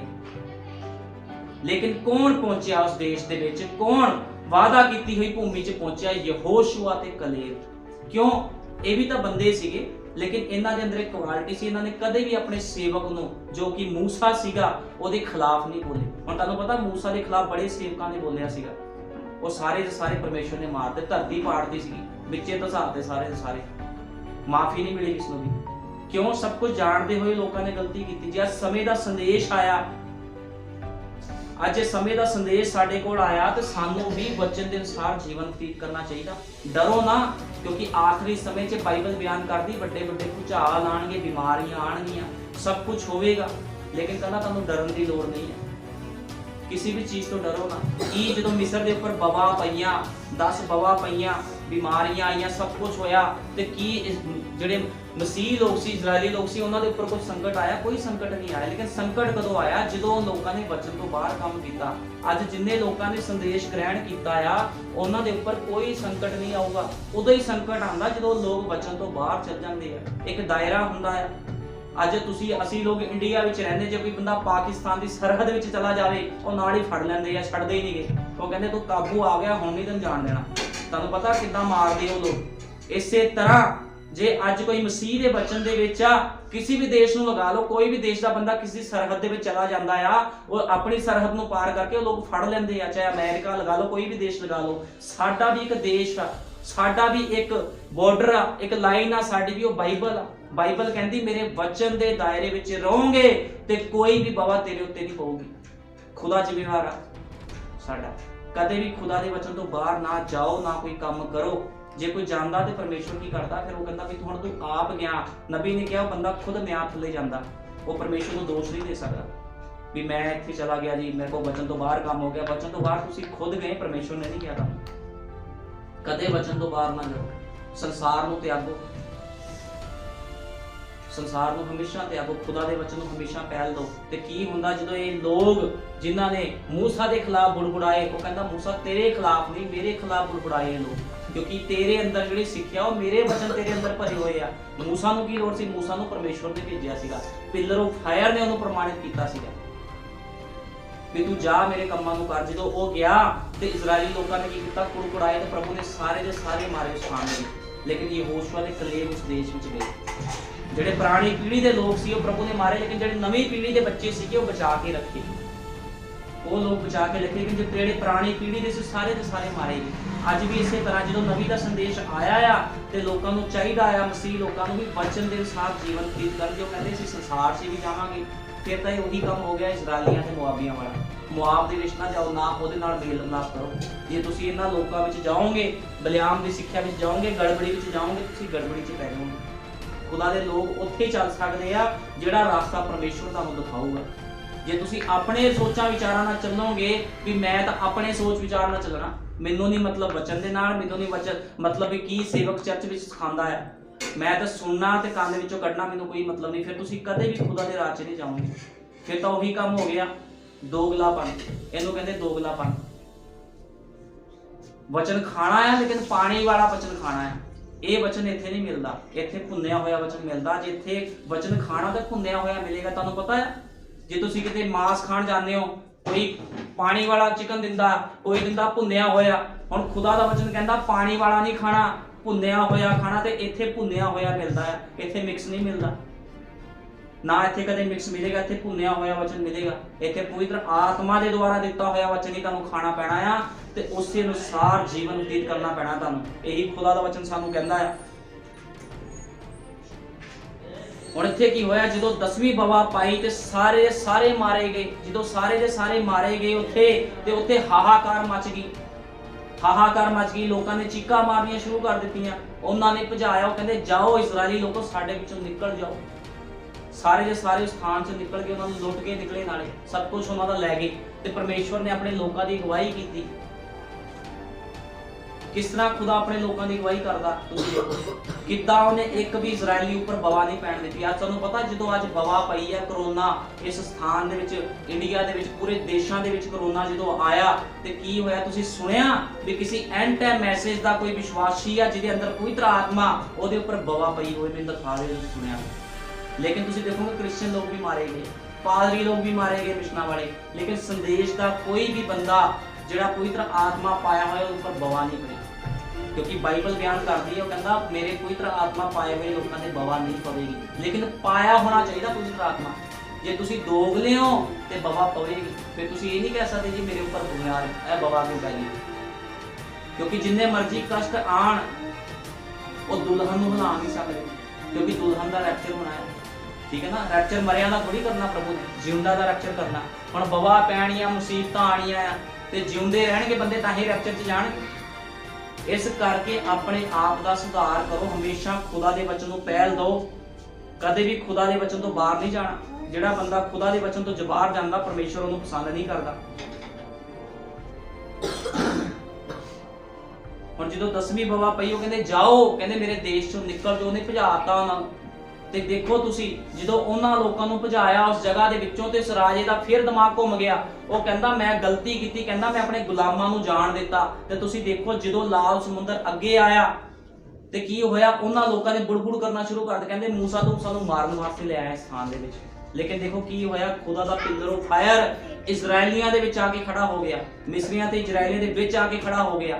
ਜਦੋਂ ਤੱਕ ਪਿਲਰ ਆਫ ਫਾਇਰ ਖੜਾ ਰਿਹਾ ਉਦੋਂ ਤੱਕ ਉਹ ਲੋਕ ਉਹਨਾਂ ਨੂੰ ਛੂ ਨਹੀਂ ਸਕੇ। ਤੇ ਕੀ ਹੋਇਆ, ਜਦੋਂ ਮੂਸਾ ਨੇ ਆਪਣਾ ਟਾਂਗਾ ਪਾਣੀ ਉੱਪਰ ਮਾਰਿਆ ਤੇ ਕੀ ਹੋਇਆ, ਸਮੁੰਦਰ ਦੋ ਭਾਗ ਹੋ ਗਿਆ। ਜਦੋਂ ਭਾਈ ਬ੍ਰੈਨਮ ਜਦੋਂ ਇਸ ਧਰਤੀ ਤੇ ਆਇਆ, ਜਦੋਂ ਉਹਨੇ ਸੰਦੇਸ਼ ਸੁਣਾਇਆ, ਉਹਨੇ ਮਿਸ਼ਨਾਂ ਜਥੇਬੰਦੀਆਂ ਨੂੰ ਲਲਕਾਰਿਆ, ਉਹਨੇ ਵੀ ਆਪਣਾ ਟਾਂਗਾ ਮਾਰਿਆ ਤੇ ਸਮੁੰਦਰ ਨੂੰ ਦੋ ਭਾਗ ਕਰ ਦਿੱਤਾ। ਇਹ ਸੰਸਾਰ ਇੱਕ ਪਾਣੀ ਆ ਤੇ ਉਹਨੇ ਕਿਹਾ ਆਓ ਮੇਰੇ ਲੋਕੋ, ਜਿੰਨੇ ਦੁਲਹਨ ਆ ਉਹਦੇ ਲੋਕ ਆ, ਉਹਨਾਂ ਨੂੰ ਰਾਸਤਾ ਮਿਲ ਗਿਆ ਆਉਣ ਦਾ। ਹੁਣ ਰਾਸਤਾ ਤਾਂ ਮਿਲ ਗਿਆ, ਉਸ ਮਿਸਰ ਦੇ ਵਿੱਚ ਤਾਂ ਤੁਸੀਂ ਬਾਹਰ ਆ ਗਏ ਹੋ, ਸੰਸਾਰ ਚੋਂ ਤਾਂ ਬਾਹਰ ਆ ਗਏ ਹੋ। ਹੁਣ ਚੱਲਣਾ ਕਿੰਨੇ ਆ? ਚੱਲਣਾ ਵੀ ਤੁਹਾਨੂੰ ਪਵੇਗਾ। ਕੀ ਤੁਸੀਂ ਮੇਰੀ ਗੱਲ ਨੂੰ ਸਮਝ ਰਹੇ ਹੋ ਜੋ ਮੈਂ ਤੁਹਾਨੂੰ ਕਹਿ ਰਿਹਾ? ਜਿੱਦਾਂ ਮੂਸਾ ਦੇ ਨਾਲ ਸੀ ਉਸੇ ਤਰ੍ਹਾਂ ਭਾਈ ਬ੍ਰੈਨਮ ਵੀ ਇਸ ਸਮੇਂ ਦਾ ਸੰਦੇਸ਼ਵਾਹਕ ਸੀਗਾ। ਜਿੱਦਾਂ ਮੂਸਾ ਉਹਨਾਂ ਲੋਕਾਂ ਨੂੰ ਮਿਸਰ ਚੋਂ ਕੱਢ ਕੇ ਲਿਆਇਆ, ਭਾਈ ਬ੍ਰੈਨਮ ਵੀ ਆਇਆ ਤੁਹਾਨੂੰ ਮਿਸਰ ਵਿੱਚੋਂ ਬਾਹਰ ਕੱਢਣ ਦੇ ਲਈ। ਤੇ ਅੱਜ ਬਹੁਤ ਲੋਕ ਸੰਦੇਸ਼ 'ਚ ਆ ਕੇ ਬੁੜਬੁੜ ਕਰਦੇ ਆ। ਮੈਂ ਦੇਖਿਆ ਬਹੁਤ ਲੋਕ ਬੋਲਦੇ ਸੰਦੇਸ਼ 'ਚ ਆ ਕੇ। 2013 ਦੀ ਮੈਂ ਸੇਵਕਾਈ ਕਰ ਰਿਹਾ ਸੰਦੇਸ਼ ਦੇ ਵਿੱਚ, 2013 ਦੇ ਵਿੱਚ ਮੇਰੇ ਕੋਲ ਸੰਦੇਸ਼ ਆਇਆ, ਸੰਦੇਸ਼ ਨੂੰ ਮੈਂ ਗ੍ਰਹਿਣ ਕੀਤਾ 2013 ਵਿੱਚ। ਉਦੋਂ ਦਾ ਮੈਂ ਲੋਕਾਂ ਦੇ ਜੀਵਨ ਦੇਖ ਰਿਹਾ ਕਿ ਕਿੱਦਾਂ ਦੇ ਜੀਵਨ ਆ ਲੋਕਾਂ ਦੇ, ਲੋਕੀ ਬੁੜਬੁੜ ਕਰਦੇ ਸੰਦੇਸ਼ 'ਚ ਆ ਕੇ। ਲੇਕਿਨ ਇਦਾਂ ਕਰਨਾ ਨਹੀਂ ਚਾਹੀਦਾ। ਜੇ ਤੁਹਾਨੂੰ ਖੁਦਾ ਉਸ ਗੰਦਗੀ ਵਿੱਚੋਂ ਬਾਹਰ ਕੱਢ ਲਿਆ ਹੈ ਤਾਂ ਤੁਸੀਂ ਖੁਦਾ ਦੇ ਪਿੱਛੇ ਪਿੱਛੇ ਚੱਲੋ। ਹੁਣ ਜਦੋਂ ਨਬੀ ਦਾ ਸੰਦੇਸ਼ ਇਸ ਥਾਂ 'ਚ ਉਤਰਿਆ ਤੇ ਲੋਕਾਂ ਨੇ ਕੀ ਕੀਤਾ, ਗਲਤ ਸਿਸਟਮ ਕਰਨੇ ਸ਼ੁਰੂ ਕਰ ਦਿੱਤੇ, ਬਚਨ ਤੋਂ ਬਾਹਰ ਜਾਣਾ ਸ਼ੁਰੂ ਕਰ ਦਿੱਤਾ। ਉਹ ਕਹਿੰਦੇ ਕੋਈ ਨਹੀਂ, ਬੈਪਟਾਈਜ਼ ਤਾਂ ਲਿਆਈ ਹੈ, ਗਲਤ ਜੀਵਨ ਬਤੀਤ ਕਰ ਲਾਂਗੇ, ਫਿਰ ਕੀ ਹੋ ਜਾਊਗਾ, ਮਾਫੀ ਮੰਗ ਲਾਂਗੇ ਆ ਕੇ। ਲੇਕਿਨ ਮਾਫੀ ਨਹੀਂ ਮਿਲਣੀ। ਕਦੇ ਵੀ ਗਲਤੀ ਨਾ ਕਰੋ। ਸੰਤ ਪੌਲੁਸ ਨੇ ਕਿਹਾ ਜੇ ਤੁਹਾਡੇ ਤੇ ਕਿਰਪਾ ਹੋਈ ਹੈ ਤਾਂ ਕੀ ਤੁਸੀਂ ਬਾਰ-ਬਾਰ ਪਾਪ ਕਰੋਗੇ? ਪਾਪ ਨਾ ਕਰੋ ਕਦੇ ਵੀ। ਜੇ ਤੁਹਾਡੇ ਤੇ ਦਇਆ ਹੋਈ ਹੈ ਤਾਂ ਤੁਸੀਂ ਕਿਰਪਾ ਉਸ ਦਇਆ ਦੇ ਹੇਠ ਹਮੇਸ਼ਾ ਰਹੋ, ਹਮੇਸ਼ਾ ਉਸ ਦਇਆ ਦੇ ਹੇਠ ਰਹੋ। ਹੁਣ ਕੀ ਹੁੰਦਾ, ਜਦੋਂ ਨਬੀ ਦਾ ਸੰਦੇਸ਼ ਆ ਗਿਆ ਆ ਤੇ ਤੁਹਾਨੂੰ ਜੀਵਨ ਬਤੀਤ ਕਰਨਾ ਪਵੇਗਾ, ਕਿਉਂਕਿ ਤੁਸੀਂ ਵੀ ਇੱਕ ਮਿਸਰ ਦੇ ਵਿੱਚ ਸੀਗੇ, ਇੱਕ ਪਾਪ ਦੇ ਵਿੱਚ ਸੀਗੇ। ਤੁਹਾਨੂੰ ਖੁਦਾ ਦਾ ਸੰਦੇਸ਼ ਉਸ ਪਾਪ ਵਿੱਚੋਂ ਬਾਹਰ ਕੱਢ ਲਿਆ ਆ। ਹੁਣ ਤੁਹਾਨੂੰ ਚੱਲਣਾ ਪਵੇਗਾ। ਹੁਣ ਤੁਸੀਂ ਬੁੜਬੁੜ ਨਹੀਂ ਕਰ ਸਕਦੇ ਵੀ ਅਸੀਂ ਨਬੀ ਦੇ ਸੰਦੇਸ਼ ਪਿੱਛੇ ਸੰਸਾਰ ਨੂੰ ਤਿਆਗ ਦਈਏ, ਅਸੀਂ ਖਵਾਇਸ਼ਾਂ ਤਿਆਗ ਦਈਏ, ਅਸੀਂ ਸੰਸਾਰ ਨਾਲ ਮਿੱਤਰ ਚਾਹਣਾ। ਹਾਂ, ਤੁਹਾਨੂੰ ਤਿਆਗਣਾ ਪਵੇਗਾ। ਜੇ ਤੁਸੀਂ ਕਹਿੰਦੇ ਹੋ ਵੀ ਅਸੀਂ ਉਸ ਕਨਾਨ ਦੀ ਧਰਤੀ ਤੇ ਜਾਣਾ, ਅਸੀਂ ਉਸ ਸਥਾਨ ਵਿੱਚ ਜਾਣਾ ਜਿਹੜਾ ਪਰਮੇਸ਼ਵਰ ਨੇ ਜਗਤ ਦੀ ਨੀਂਹ ਧਰਨ ਤੋਂ ਪਹਿਲਾਂ ਸਾਡੇ ਵਾਸਤੇ ਜਿਹੜਾ ਸਥਾਨ ਰੱਖਿਆ ਆ, ਜੇ ਤੁਸੀਂ ਉਸ ਸਥਾਨ 'ਚ ਜਾਣਾ ਤੁਹਾਨੂੰ ਤਿਆਗ ਕਰਨੇ ਪੈਣੇ ਆ। ਤੁਹਾਨੂੰ ਚੱਲਣਾ ਪਵੇਗਾ ਉਸ ਚੀਜ਼ ਦੇ ਪਿੱਛੇ, ਉਸ ਵਚਨ ਦੇ ਪਿੱਛੇ ਤੁਹਾਨੂੰ ਚੱਲਣਾ ਪਵੇਗਾ। ਇਹ ਨਾ ਸੋਚੋ ਵੀ ਤੁਸੀਂ ਹੁਣ ਸੰਦੇਸ਼ ਦੇ ਵਿੱਚ ਆ ਕੇ ਵੀ ਤੁਹਾਡਾ ਬਚਾਅ ਹੋ ਗਿਆ, ਕਿਉਂਕਿ ਜਦੋਂ ਇਜ਼ਰਾਈਲੀ ਲੋਕ ਮਿਸਰ ਦੇ ਵਿੱਚੋਂ ਬਾਹਰ ਆਏ ਉਹਨਾਂ ਦਾ ਬਚਾਅ ਨਹੀਂ ਸੀ ਹੋਇਆ। ਉਹ ਮਿਸਰ ਦੇ ਵਿੱਚ ਸੀ, ਬਾਹਰ ਆਏ ਸੀ, ਹਲੇ ਉਸ ਸਥਾਨ 'ਚ ਪਹੁੰਚੇ ਨਹੀਂ ਸੀਗੇ। ਅਸੀਂ ਹਲੇ ਵੀ ਅੱਜ ਜਿਹੜੇ ਲੋਕ ਸੰਦੇਸ਼ ਦੇ ਵਿੱਚ ਆ ਉਹ ਬਾਹਰ ਤਾਂ ਆ ਗਏ ਸੰਸਾਰ ਤੋਂ, ਲੇਕਿਨ ਹਲੇ ਰੈਪਚਰ ਵਿੱਚ ਪਹੁੰਚੇ ਨਹੀਂ ਆ। ਉਸ ਰੈਪਚਰ ਤੱਕ ਪਹੁੰਚਣ ਦੇ ਲਈ ਤੁਹਾਨੂੰ ਹਰ ਸੈਕਿੰਡ, ਨਬੀ ਨੇ ਕਿਹਾ ਹਰ ਮਿੰਟ ਮਸੀਹ ਦੇ ਵਚਨ ਦੇ ਅਨੁਸਾਰ ਗੁਜ਼ਾਰਨਾ ਪਵੇਗਾ। ਅੱਜ ਅਸੀਂ ਕਹਿ ਰਹੇ ਨੇ ਕੋਈ ਗੱਲ ਨਹੀਂ, ਪਰਮੇਸ਼ਵਰ ਦਾ ਵਚਨ ਫਿਰ ਸਹੀ, कदे ना इस तरह को, कदे खुदा दी हजूरी नूं ना छड्डो। संसार नूं छड्ड दो, ब्याह छड्ड दो, शादियां छड्ड दो, कदे खुदा दी हजूरी नूं ना छड्डो। तुहानूं पता नबी ने कहा, एक मां सी छोटी उम्र दी, ओहदा बच्चा मर गया सीगा। छोटी उम्र दी कोई कुड़ी होनी, ओहदा बच्चा मर गया। नबी अपनी चिंगाई सभा दे विच सीगा ते की होया, उस बच्ची उस औरत ने की कीता जिहड़ी छोटी उम्र दी सी, ਉਹ ਭਾਈ ਬ੍ਰੈਨ ਦੀ ਸਭਾ ਦੇ ਵਿੱਚ ਆਈ ਤੇ ਉੱਥੇ ਬਹੁਤ ਭੀੜ ਸੀਗੀ। ਉਹ ਚੀੜਦੀ ਹੋਈ ਲੋਕਾਂ ਨੂੰ ਰੋਂਦੀ ਹੋਈ ਅੱਗੇ ਆ ਰਹੀ ਸੀਗੀ। ਕਿਉਂ? ਉਹਨੇ ਖੁਦਾ ਦੇ ਵਚਨ ਤੇ ਵਿਸ਼ਵਾਸ ਕੀਤਾ ਸੀ। ਤੇ ਭਾਈ ਬ੍ਰੈਨ ਦਾ ਬੇਟਾ ਸੀ ਬਿਲੀ ਪੋਲੋ ਨੇ ਆ ਕੇ ਕਿਹਾ, ਕਹਿੰਦਾ ਵੀ ਇੱਕ ਔਰਤ ਆ ਜਿਹੜੀ ਛੋਟੀ ਉਮਰ ਦੀ ਆਪਣੇ ਬੱਚੇ ਦੀ ਰੋ ਰਹੀ ਆ। ਉਹ ਕਹਿੰਦਾ ਠੀਕ ਆ, ਉਹਨੂੰ ਆਣ ਦੇ। ਜਦੋਂ ਉਸ ਔਰਤ ਉਹਦੇ ਕੋਲ ਗਈ ਤੇ ਜਦੋਂ ਪ੍ਰਾਰਥਨਾ ਕੀਤੀ ਤੇ ਬੱਚਾ ਜਿੰਦਾ ਹੋ ਗਿਆ। ਹੁਣ ਤੁਸੀਂ ਦੇਖੋ, ਉਹਨੇ ਇਹ ਨਹੀਂ ਕਿਹਾ ਵੀ ਮੇਰਾ ਬੱਚਾ ਮਰ ਗਿਆ, ਮੈਂ ਉਹਨੂੰ ਕਿੱਥੇ ਲੈ ਕੇ ਜਾਵਾਂ, ਡਾਕਟਰ ਕੋਲ ਲੈ ਜਾ। ਉਹਨੂੰ ਪਤਾ ਸੀ ਬੱਚਾ ਤਾਂ ਮਰ ਗਿਆ, ਉਹ ਦਫਨਾਉਣ ਲਈ ਵੀ ਲੈ ਕੇ ਜਾ ਸਕਦੀ ਸੀ, ਲੇਕਿਨ ਉਹਨੇ ਖੁਦਾ ਦੇ ਵਚਨ ਤੇ ਵਿਸ਼ਵਾਸ ਕਰਕੇ ਨਬੀ ਦੇ ਕੋਲ ਲੈ ਕੇ ਆਈ। ਜਦੋਂ ਭਾਈ ਬ੍ਰੈਨਮ ਦੇ ਕੋਲ ਸਭਾ ਦੇ ਵਿੱਚੋਂ ਔਰਤ ਆਈ ਤੇ ਕੀ ਹੋਇਆ, ਉਹਦਾ ਬੱਚਾ ਫਿਰ ਜਿਉਂਦਾ ਹੋ ਗਿਆ। ਜੇ ਅੱਜ ਘਰਾਂ ਵਿੱਚ ਛੋਟੀ ਮੋਟੀ ਦਿੱਕਤਾਂ ਪਰੇਸ਼ਾਨੀਆਂ ਆਉਂਦੀਆਂ ਆ ਤੇ ਲਿਆਓ ਆਪਣੇ ਬੱਚਿਆਂ ਨੂੰ ਚਰਚ ਵਿੱਚ, ਲਿਆਓ, ਕਰਾਓ ਪ੍ਰਾਰਥਨਾ। ਲੇਕਿਨ ਇਹ ਨਾ ਕਹੋ ਵੀ ਅਸੀਂ ਖੁਦਾ ਦੀ ਹਜ਼ੂਰੀ ਛੱਡ ਦਾਂਗੇ, ਸਾਡਾ ਬੱਚਾ ਬਿਮਾਰ ਆ। ਖੁਦਾ ਦੀ ਹਜ਼ੂਰੀ ਵਿੱਚ ਆਪ ਵੀ ਆਓ, ਬੱਚਿਆਂ ਨੂੰ ਵੀ ਲਿਆਓ। ਕਿੱਦਾਂ ਨਹੀਂ ਸਹੀ ਹੁੰਦੇ। ਲੇਕਿਨ ਤੁਸੀਂ ਦੇਖੋ ਵੀ ਉਸ ਔਰਤ ਦਾ ਵਿਸ਼ਵਾਸ ਦੇਖੋ। ਨਬੀ ਕਹਿੰਦਾ ਵੀ ਉਹ ਇਹ ਨਹੀਂ ਕਿਹਾ ਵੀ ਮੇਰਾ ਬੱਚਾ ਮਰ ਗਿਆ ਵੀ ਮੈਂ ਜਾ ਕੇ ਲੈ ਜਾ ਨੂੰ ਕਿਸੇ ਹੋਰ ਕੋ ਗੋਦੀ 'ਚ ਚੱਕ ਕੇ ਲਿਆਈ ਵੀ ਮੈਨੂੰ ਦਫਨਾ ਦਾ। ਏਦਾਂ ਨਹੀਂ ਉਹਨੇ ਕੀਤਾ। ਉਹ ਨਬੀ ਦੇ ਕੋਲ ਲਿਆਈ, ਉਹਨੂੰ ਪਤਾ ਸੀ ਵੀ ਇਹ ਪ੍ਰਾਰਥਨਾ ਕਰੇਗਾ ਤੇ ਇਹਨੂੰ ਜੀਵਨ ਮਿਲਣਾ। ਤੇ ਕੀ ਹੋਇਆ, ਉਸ ਬੱਚੇ ਨੂੰ ਜੀਵਨ ਮਿਲਿਆ। ਇਸੇ ਤਰ੍ਹਾਂ ਨਬੀ ਨੇ ਬਹੁਤ ਚਮਤਕਾਰ ਕੀਤੇ, ਬਹੁਤ ਗਵਾਹੀਆਂ ਇਸ ਤਰ੍ਹਾਂ ਦੀਆਂ ਲੋਕਾਂ ਦੇ ਵਿਸ਼ਵਾਸ ਤੇ ਨਿਰਭਰ ਕਰਦੀਆਂ। ਹਮੇਸ਼ਾ ਖੁਦਾ ਦੇ ਵਚਨ ਨੂੰ ਪਹਿਲ ਦਿਓ, ਸੰਸਾਰ ਨੂੰ ਪਹਿਲ ਨਾ ਦਿਓ। ਤੁਹਾਨੂੰ ਬਾਈਬਲ 'ਚ ਲਿਖਿਆ, ਕਹਿੰਦਾ ਨਾ ਤਾਂ ਆਪਣੇ ਬੱਚਿਆਂ ਨੂੰ ਪਹਿਲ ਦਿਓ, ਨਾ ਆਪਣੇ ਕਿਸੇ ਨੂੰ ਨਾ ਪਹਿਲ ਦਿਓ, ਹਮੇਸ਼ਾ ਖੁਦਾ ਦੇ ਵਚਨ ਨੂੰ ਪਹਿਲ ਦਿਓ। ਹਾਂ, ਹੁੰਦਾ ਵੀ ਕੋਈ ਮਜਬੂਰੀ ਹੁੰਦੀ ਬੰਦੇ ਦੀ, ਬਹੁਤ ਜ਼ਿਆਦਾ ਮਜਬੂਰੀ ਹੁੰਦੀ ਵੀ ਕੋਈ ਖਾਸ ਕੰਮ ਆ, ਪਰਮੇਸ਼ਰ ਨੂੰ ਵੀ ਪਤਾ ਹੁੰਦਾ ਵੀ ਇਸ ਬੰਦੇ ਦਾ ਜਾਣਾ ਜ਼ਰੂਰੀ ਆ, ਉਹ ਜਾ ਸਕਦਾ, ਕੋਈ ਗੱਲ ਨਹੀਂ। ਜੇ ਅਸੀਂ ਜਾਣ ਬੁੱਝ ਕੇ ਛੋਟੀਆਂ ਗੱਲਾਂ ਕਰਕੇ ਖੁਦਾ ਦੀ ਹਜ਼ੂਰੀ ਨੂੰ ਤੁੱਛ ਜਾਣਦੇ ਆ ਤੇ ਤੁਹਾਨੂੰ ਪਤਾ ਤੁਸੀਂ ਇੱਕ ਦਿਨ ਦਾ ਆਪਣਾ ਆਤਮਿਕ ਭੋਜਨ ਗਵਾ ਬੈਠਦੇ ਹੋ। ਜੇ ਤੁਹਾਨੂੰ ਇੱਕ ਦਿਨ ਰੋਟੀ ਨਾ ਮਿਲੇ ਤਾਂ ਤੁਸੀਂ ਕਹੋਗੇ ਮੈਨੂੰ ਰੋਟੀ ਨਹੀਂ, ਤੁਹਾਡਾ ਮੂੰਹ ਅੰਦਰ ਵੜ ਜਾਊਗਾ। ਤੁਸੀਂ ਖਿਜੋਗੇ, ਮੈਨੂੰ ਰੋਟੀ ਨਹੀਂ ਮਿਲੀ, ਅੱਜ ਮੈਂ ਲੇਟ ਹੋ ਗਿਆ, ਮੈਨੂੰ ਰੋਟੀ ਨਹੀਂ ਮਿਲੀ। ਤੇ ਇਹ ਵੀ ਆਤਮਿਕ ਭੋਜਨ ਆ। ਤੁਹਾਨੂੰ ਪਤਾ ਜੇ ਤੁਸੀਂ ਇੱਕ ਦਿਨ ਦਾ ਸੰਡੇ ਦਾ ਆਤਮਿਕ ਭੋਜਨ ਛੱਡੋਗੇ ਤੇ ਸ਼ੈਤਾਨ ਤੁਹਾਡੇ ਤੇ ਅਟੈਕ ਕਰੂਗਾ। ਉਹਨੇ ਕਹਿਣਾ ਇਹ ਕਮਜ਼ੋਰ ਆ। ਤੁਹਾਨੂੰ ਪਤਾ ਕਿਸ਼ਤੀ 'ਚ ਇੱਕ ਸੁਰਾਖ ਹੋ ਜੇ ਪੂਰੀ ਕਿਸ਼ਤੀ ਨੂੰ ਡੁਬਾ ਦਿੰਦਾ ਹੈ।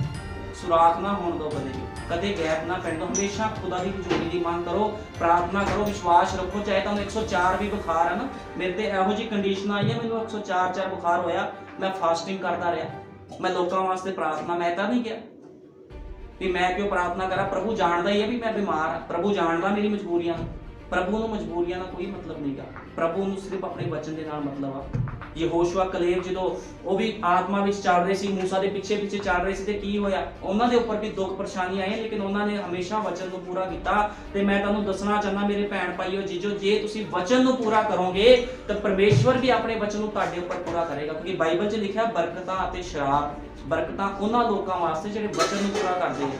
ਹਮੇਸ਼ਾ ਵਚਨ ਨੂੰ ਪੂਰਾ ਕਰੋ। ਜੇ ਤੁਸੀਂ ਬਿਮਾਰ ਹੋ ਤਾਂ ਵੀ ਚਰਚ ਵਿੱਚ ਆਓ, ਤੁਸੀਂ ਆਓ ਤੇ ਦੇਖੋ ਖੁਦਾ ਕੀ ਤੁਹਾਡੇ ਜੀਵਨ 'ਚ ਕੰਮ ਨਹੀਂ ਕਰੇਗਾ ਕੰਮ। ਲੇਕਿਨ ਕਦੇ ਵੀ ਲੋਕਾਂ ਦੇ ਪਿੱਛੇ ਜਾਂ ਕਿਸੇ ਵੀ ਸਿਸਟਮ ਦੇ ਪਿੱਛੇ ਖੁਦਾ ਦੇ ਵਚਨ ਨੂੰ ਤੁੱਛ ਨਾ ਸਮਝੋ। ਜਦੋਂ ਇਹਨਾਂ ਲੋਕਾਂ ਦੇ ਜਿਹੜੇ ਇਹ ਇਜ਼ਰਾਈਲੀ ਲੋਕ ਸੀ, ਇਹਨਾਂ ਨੇ ਦੇਖਿਆ ਵੀ ਅਸੀਂ ਤਾਂ ਹੁਣ ਰਿਸ਼ਤੇਦਾਰੀ ਨਿਭਾ ਲਈ ਮੁਆਬੀਆਂ ਦੇ ਨਾਲ ਜਾ ਕੇ, ਉਹਨਾਂ ਨੇ ਸਾਨੂੰ ਬੁਲਾਇਆ, ਸਾਡੀ ਮਾਨ ਮਰਿਆਦਾ ਰੱਖਣੀ ਪੈਣੀ ਉਹਨਾਂ ਦੀ। ਇਹ ਨਹੀਂ ਸੋਚਣਾ ਤੁਸੀਂ। ਜਦੋਂ ਇਹਨਾਂ ਲੋਕਾਂ ਨੇ ਮਾਨ ਮਰਿਆਦਾ ਰੱਖੀ ਤੇ ਪ੍ਰਭੂ ਨੇ ਮਾਰੇ, ਮੌਤ ਆਈ ਇਹਨਾਂ ਦੇ ਉੱਪਰ। ਤਾਂ ਹੀ ਮੈਂ ਸਮਝਾਉਣਾ ਵੀ ਇਹ ਸੰਦੇਸ਼ ਜੇ ਖੁੱਲ ਗਿਆ ਆ ਤਾਂ ਸੰਦੇਸ਼ ਖੁੱਲ ਤਾਂ ਗਿਆ, ਲੇਕਿਨ ਚੱਲਣਾ ਤਾਂ ਪਵੇਗਾ ਉੱਪਰ ਸੰਦੇਸ਼ ਦੇ ਨਾਲ ਨਾਲ। ਤੁਹਾਨੂੰ ਸੰਦੇਸ਼ ਦੇ ਨਾਲ ਨਾਲ ਚੱਲੋ, ਕਿਉਂਕਿ ਜਿਹੜਾ ਭਾਈ ਬ੍ਰੈਨਮ ਦਾ ਸੰਦੇਸ਼ ਆ ਉਹ ਤੁਹਾਨੂੰ ਮਿਸਰ ਵਿੱਚੋਂ ਤਾਂ ਬਾਹਰ ਕੱਢ ਲਿਆ ਆ, ਲੇਕਿਨ ਹੁਣ ਯਰਦਨ ਵੀ ਤਾਂ ਤੁਸੀਂ ਪਾਰ ਕਰਨੀ, ਉਹ ਸਮੁੰਦਰ ਨੂੰ ਵੀ ਤਾਂ ਤੁਸੀਂ ਪਾਰ ਕਰਨਾ। ਜੇ ਤੁਸੀਂ ਕਹੋਗੇ ਵੀ ਮੈਂ ਤਾਂ ਬਸ ਬਾਹਰ ਆ ਗਿਆ ਗੁਲਾਮੀ ਵਿੱਚੋਂ, ਮੈਨੂੰ ਪ੍ਰਭੂ ਦਾ ਪਤਾ ਲੱਗ ਗਿਆ, ਇੰਨਾ ਹੀ ਬਹੁਤ ਆ, ਤੁਸੀਂ ਕਦੇ ਵੀ ਉਸ ਜਗ੍ਹਾ ਤੇ ਪ੍ਰਵੇਸ਼ ਨਹੀਂ ਕਰ ਪਾਓਗੇ, ਤੁਸੀਂ ਕਦੇ ਵੀ ਰੈਪਚਰ 'ਚ ਨਹੀਂ ਜਾ ਪਾਓਗੇ। ਜੇ ਰੈਪਚਰ ਵਿੱਚ ਜਾਣਾ ਆ ਤੇ ਜੋ ਨਬੀ ਨੇ ਕਿਹਾ ਤੁਹਾਨੂੰ ਮੰਨਣਾ ਪਵੇਗਾ। ਤਿਆਗ ਕਰੋ, ਕੱਢ ਦਿਓ ਰਿਸ਼ਤੇਦਾਰੀਆਂ, ਛੱਡ ਦਿਓ, ਤਿਆਗ ਕਰੋ। ਦੇਖੋ ਖੁਦਾ ਕਿੱਦਾਂ ਦੀ ਕੰਮ ਕਰਦਾ। ਅਸੀਂ ਕਹਿੰਦੇ ਆ ਸਾਡੇ ਨਾਮ ਇਹ ਰੱਖ ਦਿਓ, ਕੋਈ ਅੱਜ ਲੋਕਾਂ ਨੂੰ ਬਹੁਤ ਸ਼ੌਂਕ ਆ, ਮੇਰਾ ਨਾਮ ਸੈਮੂਅਲ ਰੱਖੋ, ਮੇਰਾ ਨਾਮ ਇਮਾਨੂਅਲ ਰੱਖ ਦਿਓ, ਮੇਰਾ ਨਾਮ ਰੂਥ ਰੱਖ ਦਿਓ। ਉਹਨਾਂ ਦੇ ਲੋਕਾਂ ਦੇ ਜੀਵਨ ਤਾਂ ਦੇਖੋ ਕਿੱਦਾਂ ਦੀ ਸੀ, ਜਿਨ੍ਹਾਂ ਦੇ ਨਾਮ ਸੀ ਕਿ ਇਹੋ ਜਿਹੇ। ਨਾਮ ਰੱਖਣਾ ਨਹੀਂ ਕੁਛ ਹੁੰਦਾ, ਜੀਵਨ ਵੀ ਤਾਂ ਹੋ ਜਾਣਾ ਚਾਹੀਦਾ। ਜੀਵਨ ਸਾਡੇ ਹੈ ਨਹੀਂਗੇ, ਅਸੀਂ ਕਹਿੰਦੇ ਸਾਡੇ ਨਾਮ ਇੱਦਾਂ ਰੱਖ ਦਿਓ, ਸਾਡਾ ਉਹ ਕਰ ਦਿਓ, ਇਹ ਕਰ ਦਿਓ। ਨਾਮ ਰੱਖਣਾ ਕੁਛ ਨਹੀਂ ਹੋਣਾ। ਖੁਦਾਵੰਦ ਉਹਨਾਂ ਲੋਕਾਂ ਨੂੰ ਪਸੰਦ ਕਰਦਾ ਜਿਨ੍ਹਾਂ ਦੇ ਅੰਦਰ ਫਲ ਪ੍ਰਗਟ ਹੁੰਦੇ ਆ, ਜਿਨ੍ਹਾਂ ਦੇ ਅੰਦਰ ਗੁਣ ਪ੍ਰਗਟ ਹੁੰਦੇ ਆ। ਖੁਦਾ ਦੇ ਲੋਕਾਂ ਨੇ ਜਾਨਾਂ ਦਿੱਤੀਆਂ, ਮਾਰਾਂ ਖਾਧੀਆਂ, ਭੁੱਖੇ ਰਹੇ। ਤੇ ਅੱਜ ਮਸੀਹ ਲੋਕ ਜਿਹੜੇ ਸੰਦੇਸ਼ 'ਚ ਛੋਟੇ ਛੋਟੇ ਤਿਆਗ ਨਹੀਂ ਕਰ ਸਕਦੇ, ਉਹ ਲੋਕ ਕਰੋ ਤਿਆਗ। ਦੇਖੋ ਖੁਦਾਵੰਦ ਤੁਹਾਡੇ ਜੀਵਨ 'ਚ ਕਿੰਨਾ ਕੰਮ ਕਰਦਾ ਹੈ। ਕਿਉਂਕਿ ਜੇ ਤੁਸੀਂ ਇਹ ਸੰਦੇਸ਼ ਸੁਣ ਕੇ ਬਾਹਰ ਆਏ ਹੋ, ਸਮੁੰਦਰ ਨੂੰ ਪਾਰ ਕੀਤਾ, ਕਹਿਣ ਦਾ ਮਤਲਬ ਸੰਸਾਰ ਨੂੰ ਜੇ ਛੱਡਿਆ ਆ, ਜੇ ਪਹੁੰਚੋ ਵੀ ਨਾ ਉਸ ਸਥਾਨ ਦੇ ਉੱਤੇ, ਕੀ ਲਾਭ? ਜੇ ਉਸ ਸਥਾਨ 'ਚ ਪਹੁੰਚਣਾ ਤੇ ਸਾਰਾ ਕੁਝ ਤਿਆਗ ਦੋ, ਛੱਡ ਦੋ, ਸਿਰਫ ਤੇ ਸਿਰਫ ਪਰਮੇਸ਼ਵਰ ਦੇ ਵਚਨ ਵੱਲ ਦੇਖੋ। ਇਹ ਨਾ ਸੋਚੋ ਵੀ ਕਿੰਨਾ ਔਖਾ ਆ ਸੰਦੇਸ਼ 'ਚ ਚੱਲਣਾ, ਜਾਂ ਕਿੱਦਾਂ ਚੱਲਾਂਗੇ, ਕਿੱਦਾਂ ਹੋਊਗਾ, ਕਿੱਦਾਂ ਕਰਾਂਗੇ। ਉਹ ਕਹਿੰਦਾ ਇਹ ਸੋਚਣ ਦੀ ਲੋੜ ਨਹੀਂ ਆ। ਇਸ ਕਰਕੇ ਨਬੀ ਨੇ ਕਿਹਾ, ਜੇ ਪਤਰਸ ਨੇ ਸੋਚਿਆ ਹੁੰਦਾ ਵੀ ਪਾਣੀ ਬਹੁਤ ਡੂੰਘਾ ਆ, ਉਹਨੇ ਪਾਣੀ ਵੱਲ ਨਹੀਂ ਦੇਖਿਆ, ਉਹ ਪਰਮੇਸ਼ਵਰ ਦੇ ਵਚਨ ਵੱਲ ਦੇਖਿਆ, ਉਹਨੇ ਉਹ ਚੱਲਦਾ ਗਿਆ। ਲੇਕਿਨ ਜਦੋਂ ਉਹਨੇ ਪਾਣੀ ਵੱਲ ਦੇਖਿਆ, ਉਹ ਡੁੱਬਣਾ ਸ਼ੁਰੂ ਹੋ ਗਿਆ। ਜੇ ਤੁਸੀਂ ਸੰਸਾਰ ਵੱਲ ਦੇਖੋਗੇ, ਤੁਸੀਂ ਕਦੇ ਸੰਦੇਸ਼ 'ਚ ਨਹੀਂ ਚੱਲ। ਸੰਸਾਰ ਵੱਲ ਨਾ ਦੇਖੋ, ਬਸ ਜੋ ਸੰਡੇ ਨੂੰ ਵਚਨ ਪ੍ਰਚਾਰ ਹੁੰਦਾ ਉਹਨੂੰ ਆਪਣੇ ਅੰਦਰ ਗ੍ਰਹਿਣ ਕਰੋ। ਜਾ ਕੇ ਘਰਾਂ 'ਚ ਫਿਰ ਸੁਣੋ ਵਚਨ ਨੂੰ, ਫਿਰ ਐਤਾਂ ਨੂੰ ਪੜੋ ਤੇ ਦੇਖੋ ਕੀ ਤੁਸੀਂ ਐਦਾਂ ਦੇ ਲੋਕ ਹੈਗੇ। ਤੁਹਾਡਾ ਜੀਵਨ ਮੈਚ ਕਰਦਾ ਇਹਨਾਂ ਆਤਮਿਕ ਲੋਕਾਂ ਦੇ ਨਾਲ। ਮੂਸਾ ਦੇ ਨਾਲ ਜੇ ਤੁਸੀਂ ਕਹਿੰਦੇ ਸੀ ਮੂਸਾ ਦੀ ਸੰਤਾਨ ਆ, ਅਸੀਂ ਇਬਰਾਹਿਮ ਦੀ ਸੰਤਾਨ ਆ, ਕੀ ਉਹਨਾਂ ਦੇ ਜੋ ਤੁਹਾਡੇ ਮਾਪੇ ਇਬਰਾਹਿਮ ਸੀ ਸਾਡਾ ਪਿਤਾ ਆ, ਉਹਦੇ ਗੁਣ ਤੁਹਾਡੇ ਵਿੱਚ ਹੈਗੇ ਆ? ਜੇ ਅਸੀਂ ਇਬਰਾਹਿਮ ਦੀ ਸੰਤਾਨ ਆ, ਸਾਡੇ ਵਿੱਚ ਗੁਣ ਵੀ ਹੋਣੇ ਚਾਹੀਦੇ। ਕਿਉਂ ਕਿਹਾ ਜਾਂਦਾ ਹੈ, ਜਿਹਦੇ ਘਰ ਦੇ ਵਿੱਚ ਕੋਈ ਜਿਹੜਾ ਪਿਤਾ ਹੁੰਦਾ, ਜੇ ਸ਼ਰਾਬ ਪੀਂਦਾ, ਉਹਦੇ ਬੱਚਾ ਵੀ ਉਹਨੂੰ ਦੇਖ ਕੇ ਸ਼ਰਾਬ ਪੀਣ ਲੱਗ ਪੈਂਦਾ। ਉਹ ਕਹਿੰਦੇ ਇਹਦਾ ਪਿਓ ਸ਼ਰਾਬੀ ਸੀ, ਵੀ ਸ਼ਰਾਬੀ ਬਣਿਆ। ਇਹਦਾ ਪਿਓ ਗਾਲਾਂ ਕੱਢਦਾ ਸੀ ਗੰਦੀਆਂ, ਇਹ ਵੀ ਗਾਲਾਂ ਹੀ ਕੱਢੂਗਾ, ਇਹ ਵੀ ਗਾਲਾਂ ਕੱਢਦਾ। ਹੁਣ ਜੇ ਕਹਿੰਦੇ ਵੀ ਇੱਕ ਪਾਸਟਰ ਆ ਜੀ, ਪਾਸਟਰ ਦਾ ਬੇਟਾ, ਇਹ ਵੀ ਆਤਮਿਕ ਆ। ਕਿਉਂ ਆਤਮਿਕ? ਉਹਦਾ ਪਿਤਾ ਵੀ ਆਤਮਿਕ ਆ। ਜੇ ਤੁਸੀਂ ਕਹਿੰਦੇ ਹੋ ਵੀ ਇਬਰਾਹਿਮ ਸਾਡਾ ਪਿਤਾ ਆ, ਤੇ ਕੀ ਜੇ ਤੁਸੀਂ ਉਹਦੇ ਬੱਚੇ ਹੋ, ਕੀ ਤੁਹਾਡੇ ਅੰਦਰ ਇਬਰਾਹਿਮ ਵਰਗੀ ਕੁਆਲਿਟੀ ਆ, ਉਹਨਾਂ ਲੋਕਾਂ ਵਰਗੀ ਕੁਆਲਿਟੀ ਹੈਗੀ? ਚੈੱਕ ਕਰੋ ਆਪਣੇ ਆਪ ਨੂੰ। ਲੇਕਿਨ ਉਹ ਬਾਈਬਲ ਬਿਆਨ ਕਰਦੀ, ਤੁਸੀਂ ਪਰਖ ਵਿੱਚ ਜਾਂਦੇ ਹੋ ਤਾਂ ਫੇਲ ਹੋ ਜਾਂਦੇ। ਲੇਕਿਨ ਖੁਦਾ ਦੇ ਲੋਕ ਕਦੇ ਪਰਖ 'ਚ ਫੇਲ ਨਹੀਂ ਹੁੰਦੇ। ਉਹ ਹੁੰਦੇ ਖੁਦਾ ਦੇ ਲੋਕ। ਜਿਹੜਾ ਪਰਖ 'ਚ ਫੇਲ ਹੋ ਗਿਆ ਤੇ ਫਿਰ ਪਰਖ 'ਚ ਫੇਲ ਹੋ ਕੇ ਕਵੇ ਕਿ ਪ੍ਰਭੂ ਜੀ ਮੈਂ ਤੁਹਾਨੂੰ ਮਾਫ ਕਰ ਦੇ, ਅੱਗੇ ਤੋਂ ਨਹੀਂ ਮੈਂ ਗਲਤੀ ਕਰਦਾ, ਤੇ ਤੁਸੀਂ ਖੁਦਾ ਦੇ ਲੋਕ ਨਹੀਂ। ਗਲਤੀ ਨਾ ਕਰੋ। ਜੇ ਸਾਰਾ ਤੁਹਾਡੇ ਅੱਗੇ ਸਾਰਾ ਕੁਝ ਖੁੱਲਿਆ ਆ ਤੇ ਕਦੇ ਗਲਤੀ ਨਾ ਕਰੋ। ਹਮੇਸ਼ਾ ਵਚਨ ਦੇ ਦਾਇਰੇ ਵਿੱਚ ਚੱਲੋ। ਹੁਣ ਇਹ ਇਜ਼ਰਾਈਲੀ ਲੋਕ ਕਿਉਂ ਮਾਰੇ ਗਏ? ਇਹਨਾਂ ਨੇ ਗਲਤੀਆਂ ਕੀਤੀਆਂ ਸੀਗੀਆਂ। ਅੱਜ ਵੀ ਸੰਦੇਸ਼ 'ਚ ਲੋਕ ਆਏ ਆ, ਕਿਉਂ ਉਹਨਾਂ ਦੇ ਜੀਵਨ ਬਹਾਲ ਨਹੀਂ ਹੋਏ? ਕਿਉਂ ਤਰੱਕੀ ਨਹੀਂ ਕਰਦੇ? ਕਿਉਂਕਿ ਪੂਰੀ ਤਰ੍ਹਾਂ ਆਤਮਾ ਨਹੀਂ ਹੈਗਾ ਉਹਨਾਂ ਲੋਕਾਂ ਦੇ ਕੋਲ। ਸੰਦੇਸ਼ ਆ ਗਿਆ, ਸੰਦੇਸ਼ ਪੜ੍ਹ ਲਿਆ, ਬਸ ਸੰਦੇਸ਼ ਪੜ੍ਹ ਕੇ ਉਹ ਲੋਕ ਆਫਰ ਗਏ ਵੀ ਸਾਡੇ ਕੋਲ ਸੰਦੇਸ਼ ਆ ਗਿਆ, ਲੇਕਿਨ ਜੀਵਨ ਨਹੀਂ ਆ। ਪ੍ਰਭੂ ਸੰਦੇਸ਼ ਪੜ੍ਹਨ ਵਾਲੇ ਬੰਦੇ ਨੂੰ ਪਸੰਦ ਨਹੀਂ ਕਰਦਾ। ਉਹ ਕਹਿੰਦਾ ਜੀਵਨ ਤੇਰੇ ਅੰਦਰ ਹੋਣਾ ਚਾਹੀਦਾ। ਕੱਲਾ ਸੰਦੇਸ਼ ਪੜ੍ਹਨਾ ਕੁਝ ਨਹੀਂ ਹੁੰਦਾ, ਜੀਵਨ ਜੀਣਾ ਪੈਣਾ ਤੁਹਾਨੂੰ। ਲੋਕਾਂ ਨੂੰ ਇੱਕ ਗਲਤ ਫਹਿਮੀ ਹੋ ਗਈ। ਮੈਂ ਹਰੇਕ ਜਗ੍ਹਾ ਤੇ ਦੇਖਦਾ ਆ, ਚਾਹੇ ਮਿਸ਼ਨਾਂ ਜਥੇਬੰਦੀਆਂ ਲਗਾਓ, ਚਾਹੇ ਸੰਦੇਸ਼ ਦੇ ਲੋਕੀ ਬਸ ਪੜ੍ਹ ਕੇ ਗਿਆਨੀ ਬਣ ਗਏ ਆ। ਇੱਥੋਂ ਖੋਲੀ ਆ ਤੇ ਇੱਥੇ ਆ ਲਿਖਿਆ, ਇੱਥੇ ਆ ਲਿਖਿਆ ਤੇ ਹੈ ਉਹ ਤਾਂ ਸੱਚ ਹੀ ਆ। ਲੇਕਿਨ ਪ੍ਰਭੂ ਕਹਿੰਦਾ ਜੀਵਨ ਬਤੀਤ ਕਰ। ਜੀਵਨ ਤੁਹਾਡਾ ਹੋਣਾ ਚਾਹੀਦਾ। ਜੇ ਅੱਜ ਨਬੀ ਦਾ ਸੰਦੇਸ਼ ਆਇਆ ਤੇ ਉਸੇ ਤਰ੍ਹਾਂ ਜੀਵਨ ਬਤੀਤ ਕਰੋ। ਜੇ ਕੋਈ ਬੰਦਾ ਜੀਵਨ ਨਹੀਂ ਬਤੀਤ ਕਰਦਾ, ਉਹਦਾ ਬਚਾਅ ਬਹੁਤ ਔਖਾ ਆ। ਜੋ ਹਾਲ ਇਜ਼ਰਾਈਲੀ ਲੋਕਾਂ ਦਾ ਹੋਇਆ ਸੀਗਾ ਲਾਲ ਸਮੁੰਦਰ ਪਾਰ ਕਰਨ ਤੋਂ ਬਾਅਦ, ਗੁਲਾਮੀ ਵਿੱਚ ਆਉਣ ਦੇ ਬਾਅਦ ਵੀ ਉਹ ਲੋਕ ਉੱਥੇ ਨਹੀਂ ਪਹੁੰਚ ਪਾਏ। ਇਸੇ ਤਰ੍ਹਾਂ ਜੇ ਕੋਈ ਬੰਦਾ ਸੰਦੇਸ਼ 'ਚ ਆ ਗਿਆ, ਜੇ ਉਹ ਜੀਵਨ ਨਹੀਂ ਬਤੀਤ ਕਰੂਗਾ, ਪੜ੍ਹੀ ਜਾਵੇ ਜਿੰਨੇ ਮਰਜ਼ੀ ਸੰਦੇਸ਼, ਉਹਦਾ ਜੀਵਨ 'ਚ ਬਹਾਲੀ ਨਹੀਂ ਆਊਗੀ ਕਦੇ ਵੀ। ਤੁਹਾਨੂੰ ਪਤਾ ਇੱਕ ਪ੍ਰਾਣ ਦੀ ਕੀਮਤ ਕਿੰਨੀ ਆ? ਇੱਕ ਪ੍ਰਾਣ ਦੀ ਮੈਂ 24 ਘੰਟੇ ਖੁਦਾ ਦੇ ਅੱਗੇ ਘੁਟਨੇ ਟੇਕ ਕੇ ਪ੍ਰਾਰਥਨਾ, ਜਿੰਨੇ ਲੋਕ ਤੁਸੀਂ ਮੇਰੇ ਕੋਲ ਆਉਂਦੇ, ਮੈਂ ਤੁਹਾਡੇ ਲਈ ਰੋ ਕੇ ਪ੍ਰਾਰਥਨਾ ਕਰਦਾ, ਫਾਸਟਿੰਗ ਕਰਕੇ ਪ੍ਰਾਰਥਨਾ ਕਰਦਾ, ਪ੍ਰਭੂ ਜੀ ਲੋਕ ਕਿਤੇ ਖੁੰਝ ਨਾ ਜਾਣ ਇਸ ਵਚਨ ਤੋਂ, ਇਸ ਵਚਨ ਨੂੰ ਕਿਤੇ ਛੱਡ ਕੇ ਨਾ ਚਲੇ ਜਾਣ। ਮੈਂ ਤੁਹਾਨੂੰ ਇੱਕ ਚੀਜ਼ ਹੋਰ ਦੱਸਣਾ ਚਾਹੁੰਦਾ ਆ, ਕੱਲੇ ਇਹ ਮਸੀਹ ਲੋਕਾਂ ਵਾਸਤੇ, ਸੇਵਕ ਵਾਸਤੇ ਵੀ ਕੁਝ ਨਿਯਮ ਤੇ ਕਾਨੂੰਨ ਆ ਬਾਈਬਲ 'ਚ ਲਿਖੇ ਹੋਏ। ਸੇਵਕਾਂ ਵਾਸਤੇ ਵੀ ਇਹ ਬਾਈਬਲ ਬਿਆਨ ਕਰਦੀ ਸੇਵਕ ਕਿੱਦਾਂ ਦਾ ਹੋਣਾ ਚਾਹੀਦਾ ਹੈ। ਅਸੀਂ ਬਾਈਬਲ 'ਚ ਪੜ੍ਹਦੇ ਪਹਿਲਾ ਤਮੋਥੀਉਸ 3:1। ਜੇ ਕਹਿਣ ਦਾ ਮਤਲਬ ਲੋਕਾਂ ਦੇ ਲਈ ਨਿਯਮ ਬਣਾਏ ਤੇ ਸੇਵਕਾਂ ਵਾਸਤੇ ਵੀ ਨਿਯਮ ਆ। ਹੁਣ ਬਾਈਬਲ ਪਹਿਲਾ ਤਮੋਥੀਉਸ 3:1 ਵਿੱਚ ਲਿਖਿਆ, ਇਹ ਵਚਨ ਸੱਤ ਹੈ ਭਈ, ਜੋ ਕੋਈ ਨਿਗਾਹਬਾਨ ਦੇ ਹੁੱਦੇ ਨੂੰ ਲੋਚਦਾ ਹੈ ਤਾਂ ਉਹ ਚੰਗੇ ਕੰਮ ਨੂੰ ਲੋਚਦਾ ਹੈ। ਸੋ ਚਾਹੀਦਾ ਹੈ ਸੋ ਨਿਗਾਹਬਾਨ ਨਿਰਦੋਸ਼ ਇੱਕੋ ਹੀ ਪਤਨੀ ਦਾ ਪਤੀ। ਮੈਂ ਤੁਹਾਨੂੰ ਅੱਜ ਕਲੀਅਰ ਕਰ ਦੇਣਾ ਚਾਹੁੰਦਾ ਇਸ ਗੱਲ ਨੂੰ, ਜੇ ਤੁਸੀਂ ਜਿਹੜੇ ਸੇਵਕ ਕੋ ਜਾ ਰਹੇ ਜਿਹਦੀ 2 ਪਤਨੀਆਂ ਆ, ਉਹ ਸੇਵਕ ਨਹੀਂ ਆ। ਪਹਿਲੀ ਗੱਲ ਤਾਂ ਯਾਦ ਰੱਖਿਓ। ਬਾਈਬਲ ਇਸ ਚੀਜ਼ ਨੂੰ ਬਿਆਨ ਕਰਦੀ, ਸੇਵਕ ਇੱਕੋ ਹੀ ਪਤਨੀ ਦਾ ਪਤੀ ਹੋਣਾ ਚਾਹੀਦਾ ਹੈ। ਇੱਕੋ ਹੀ ਪਤਨੀ ਹੋਣੀ ਚਾਹੀਦੀ ਸੇਵਕ ਦੀ। ਜੇ ਕੋਈ ਕਵੇ ਜੀ, ਕੋਈ ਐਂਡ ਟਾਈਮ ਮੈਸੇਜ ਦੇ ਵਿੱਚ ਵੀ ਜੋ ਕੋਈ ਸੇਵਕ ਕਰ ਰਿਹਾ, ਸੇਵਕ ਜਿਹਨੇ 2 ਪਤਨੀਆਂ ਰੱਖੀਆਂ, ਉਹ ਸੇਵਾ ਨਹੀਂ ਕਰ ਸਕਦਾ। ਬਾਈਬਲ ਇਸ ਚੀਜ਼ ਨੂੰ ਕਲੀਅਰ ਕਰਦੀ ਹੈ। ਇਹ ਪੁਲਪੜ ਤੋਂ ਇਸ ਗੱਲ ਨੂੰ ਮੈਂ ਕਹਿ ਰਿਹਾ, ਉਹ ਸੇਵਕ ਨਹੀਂ ਆ, ਉਹ ਢੋਂਗੀ ਆ ਜਿਹੜਾ ਫਿਰ ਪ੍ਰਚਾਰ ਕਰ ਰਿਹਾ ਪੁਲਪੜ ਤੋਂ ਖੜ ਕੇ। ਕਿਉਂਕਿ ਬਾਈਬਲ 'ਚ ਸਾਫ਼ ਲਿਖਿਆ ਇੱਕੋ ਹੀ ਪਤਨੀ ਦਾ ਪਤੀ। ਹੁਣ ਲੋਕ ਕਹਿ ਦਿੰਦੇ ਆ ਵੀ ਮੇਰੀ ਪਤਨੀ ਵਿਚਾਰਨ ਸੀਗੀ, ਮੈਂ ਤਾਂ ਦੂਜਾ ਵਿਆਹ ਕਰਾ ਲਿਆ। ਕੁਝ ਵੀ ਹੋਵੇ ਜੋ ਬਾਈਬਲ ਨੇ ਕਿਹਾ, ਇੱਕੋ ਹੀ ਪਤਨੀ ਦਾ ਪਤੀ ਦਾ ਮਤਲਬ ਆ ਇੱਕੋ ਹੀ ਪਤਨੀ ਹੋਣੀ ਚਾਹੀਦੀ। 2 ਵਿਆਹ ਦਾ 3 ਵਿਆਹ ਦਾ ਕੋਈ ਮਤਲਬ ਨਹੀਂ ਆ। ਪਰਹੇਜ਼ਗਾਰ, ਸੁਰਤ ਵਾਲਾ, ਨੇਕ ਚੱਲਣ, ਪ੍ਰਾਹੁਣਚਾਰ ਅਤੇ ਸਿੱਖਿਆ ਦੇਣ ਦੇ ਯੋਗ ਹੋਵੇ। ਹੁਣ ਸਿੱਖਿਆ ਕਿਹੜੀ ਦੇਣੀ ਹੈ?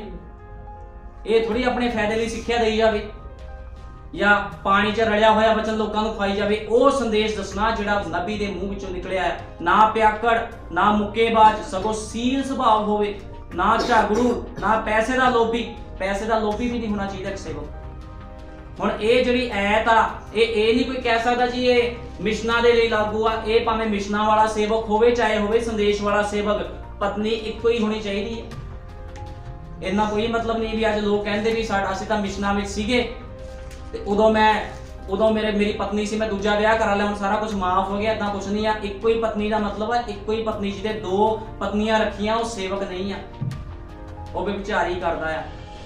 ਸੇਵਕਾਂ ਵਾਸਤੇ ਲਿਖਿਆ ਆ। ਆਮ ਬੰਦਾ ਨਾ, ਜੇ ਕੋਈ ਆਮ ਬੰਦਾ ਆ, ਜੇ ਕੋਈ ਹੁਣ ਮੰਨ ਲਓ ਕਿ ਆਮ ਪਰਸਨ ਆ, ਵਿਸ਼ਵਾਸੀ ਆ, ਕੋਈ ਉਹਦੀ ਪਤਨੀ ਵਿਚਾਰਾ ਨਾ, ਉਹ ਦੂਜਾ ਵਿਆਹ ਕਰ ਸਕਦਾ ਕਿਉਂਕਿ ਉਹ ਵਿਸ਼ਵਾਸੀ ਆ, ਉਹ ਸੇਵਕ ਨਹੀਂ ਆ। ਕਿਉਂਕਿ ਬਾਈਬਲ 'ਚ ਲਿਖਿਆ ਨਾ ਵੀ ਦੂਜਾ ਵਿਆਹ ਕਰ ਜੇ ਉਹਦੀ ਪਤਨੀ ਵੀ ਵਿਚਾਰਾ ਨਾ। ਨਬੀ ਨੇ ਵੀ ਕਿਹਾ ਵੀ ਦੂਜਾ ਵਿਆਹ ਕਰ ਸਕਦਾ, ਜਾਂ ਉਹਦੀ ਪਤਨੀ ਮਰ ਜੇ ਤਾਂ ਵੀ ਦੂਜਾ ਵਿਆਹ ਕਰ ਸਕਦਾ। ਲੇਕਿਨ ਜਿਹੜਾ ਸੇਵਕ ਆ ਉਹ ਇੱਕੋ ਹੀ ਪਤਨੀ ਹੋਣੀ ਚਾਹੀਦੀ ਉਹਦੀ ਸੇਵਕ ਦੀ, ਇੱਕੋ ਹੀ ਪਤਨੀ। ਤੇ ਏਦਾਂ ਨਹੀਂ ਹੁਣ ਜਿਹੜਾ ਖੁਦਾ ਦਾ ਵਚਨ ਆ ਉਹ ਸੇਵਕਾਂ ਵਾਸਤੇ ਵੀ ਹੈ। ਅੱਜ ਲੋਕਾਂ ਨੂੰ ਸੇਵਕਾਂ ਵਿੱਚ ਫਰਕ ਨਹੀਂ ਪਤਾ ਲੱਗਦਾ। ਜਿਹਦੇ 2 ਵਿਆਹ ਹੋਏ ਲੋਕੀ ਉਹਨਾਂ ਨਾਲ ਸੰਗਤੀ ਕਰਦੇ ਜਾ ਕੇ, ਲੇਕਿਨ ਬਾਈਬਲ ਕਹਿੰਦੀ ਇੱਕੋ ਹੀ ਪਤਨੀ ਹੋਣੀ ਚਾਹੀਦੀ ਹੈ। ਕੱਲ ਮੇਰੀ ਸੇਵਕਾਂ ਦੇ ਨਾਲ ਗੱਲ ਹੋ ਰਹੀ ਸੀਗੀ, ਮੈਂ ਗੱਲਬਾਤ ਕੀਤੀ, ਉਹ ਕਹਿੰਦੇ ਇੱਕੋ ਹੀ ਪਤਨੀ ਹੋਣੀ ਚਾਹੀਦੀ ਹੈ। ਕੋਈ ਮਤਲਬ ਨਹੀਂ ਜਿਹਦੇ 2 ਪਤਨੀਆਂ ਰੱਖੀਆਂ ਉਹ ਸੇਵਾ ਨਹੀਂ ਕਰ ਸਕਦਾ। ਬਾਈਬਲ ਨੂੰ ਕੋਈ ਨਹੀਂ ਕਰ ਸਕਦਾ। ਬਾਈਬਲ ਨੂੰ ਇਸ ਚੀਜ਼ ਨੂੰ ਵੀ ਨੋਟ ਰੱਖਣਾ ਹਮੇਸ਼ਾ। ਅੱਜ ਲੋਕ ਸੰਗਤੀਆਂ ਕਰਦੇ, ਜਿਹੜੇ ਸੇਵਕਾਂ ਨੇ ਐਂਡ ਟਾਈਮ ਐਸੇ ਵਿੱਚ 2 ਪਤਨੀਆਂ ਰੱਖੀਆਂ, ਉਹਨਾਂ ਜਾ ਕੇ ਸੰਗਤੀਆਂ ਕਰ ਰਹੇ ਆ। ਰੋਂਗ ਆ। ਫਿਰ ਸੇਵਕ ਵੀ ਰੋਂਗ ਆ। ਉਹ ਪ੍ਰਚਾਰ ਕਰਨ ਦਾ ਅਧਿਕਾਰ ਨਹੀਂ ਆ ਪੁਲਪਟ ਦੇ ਉੱਪਰ। ਕੋਈ ਵਿਸ਼ਵਾਸੀ ਦਾ ਜੀਵਨ ਬਤੀਤ ਕਰ ਸਕਦਾ, ਲੇਕਿਨ ਇੱਕ ਸੇਵਕ ਦਾ ਜੀਵਨ ਬਤੀਤ ਨਹੀਂ ਕਰ ਸਕਦਾ। ਬਾਈਬਲ ਇਸ ਚੀਜ਼ ਨੂੰ ਬਿਆਨ ਕਰਦੀ, ਕਿਉਂਕਿ ਤੁਹਾਨੂੰ ਪਤਾ ਬਾਈਬਲ ਕਿਸ ਨੂੰ ਨਹੀਂ ਬਖਸ਼ੀ। ਉਹਨੇ ਆਪਣੇ ਨਬੀਆਂ ਰਸੂਲਾਂ ਨੂੰ ਕਿਸ ਨੂੰ ਨਹੀਂ ਬਖਸ਼ਿਆ ਉਹਨੇ, ਜਿੰਨਾ ਉਹ ਸਾਰਿਆਂ ਵਾਸਤੇ ਹਿਦਾਇਤਾਂ ਆ।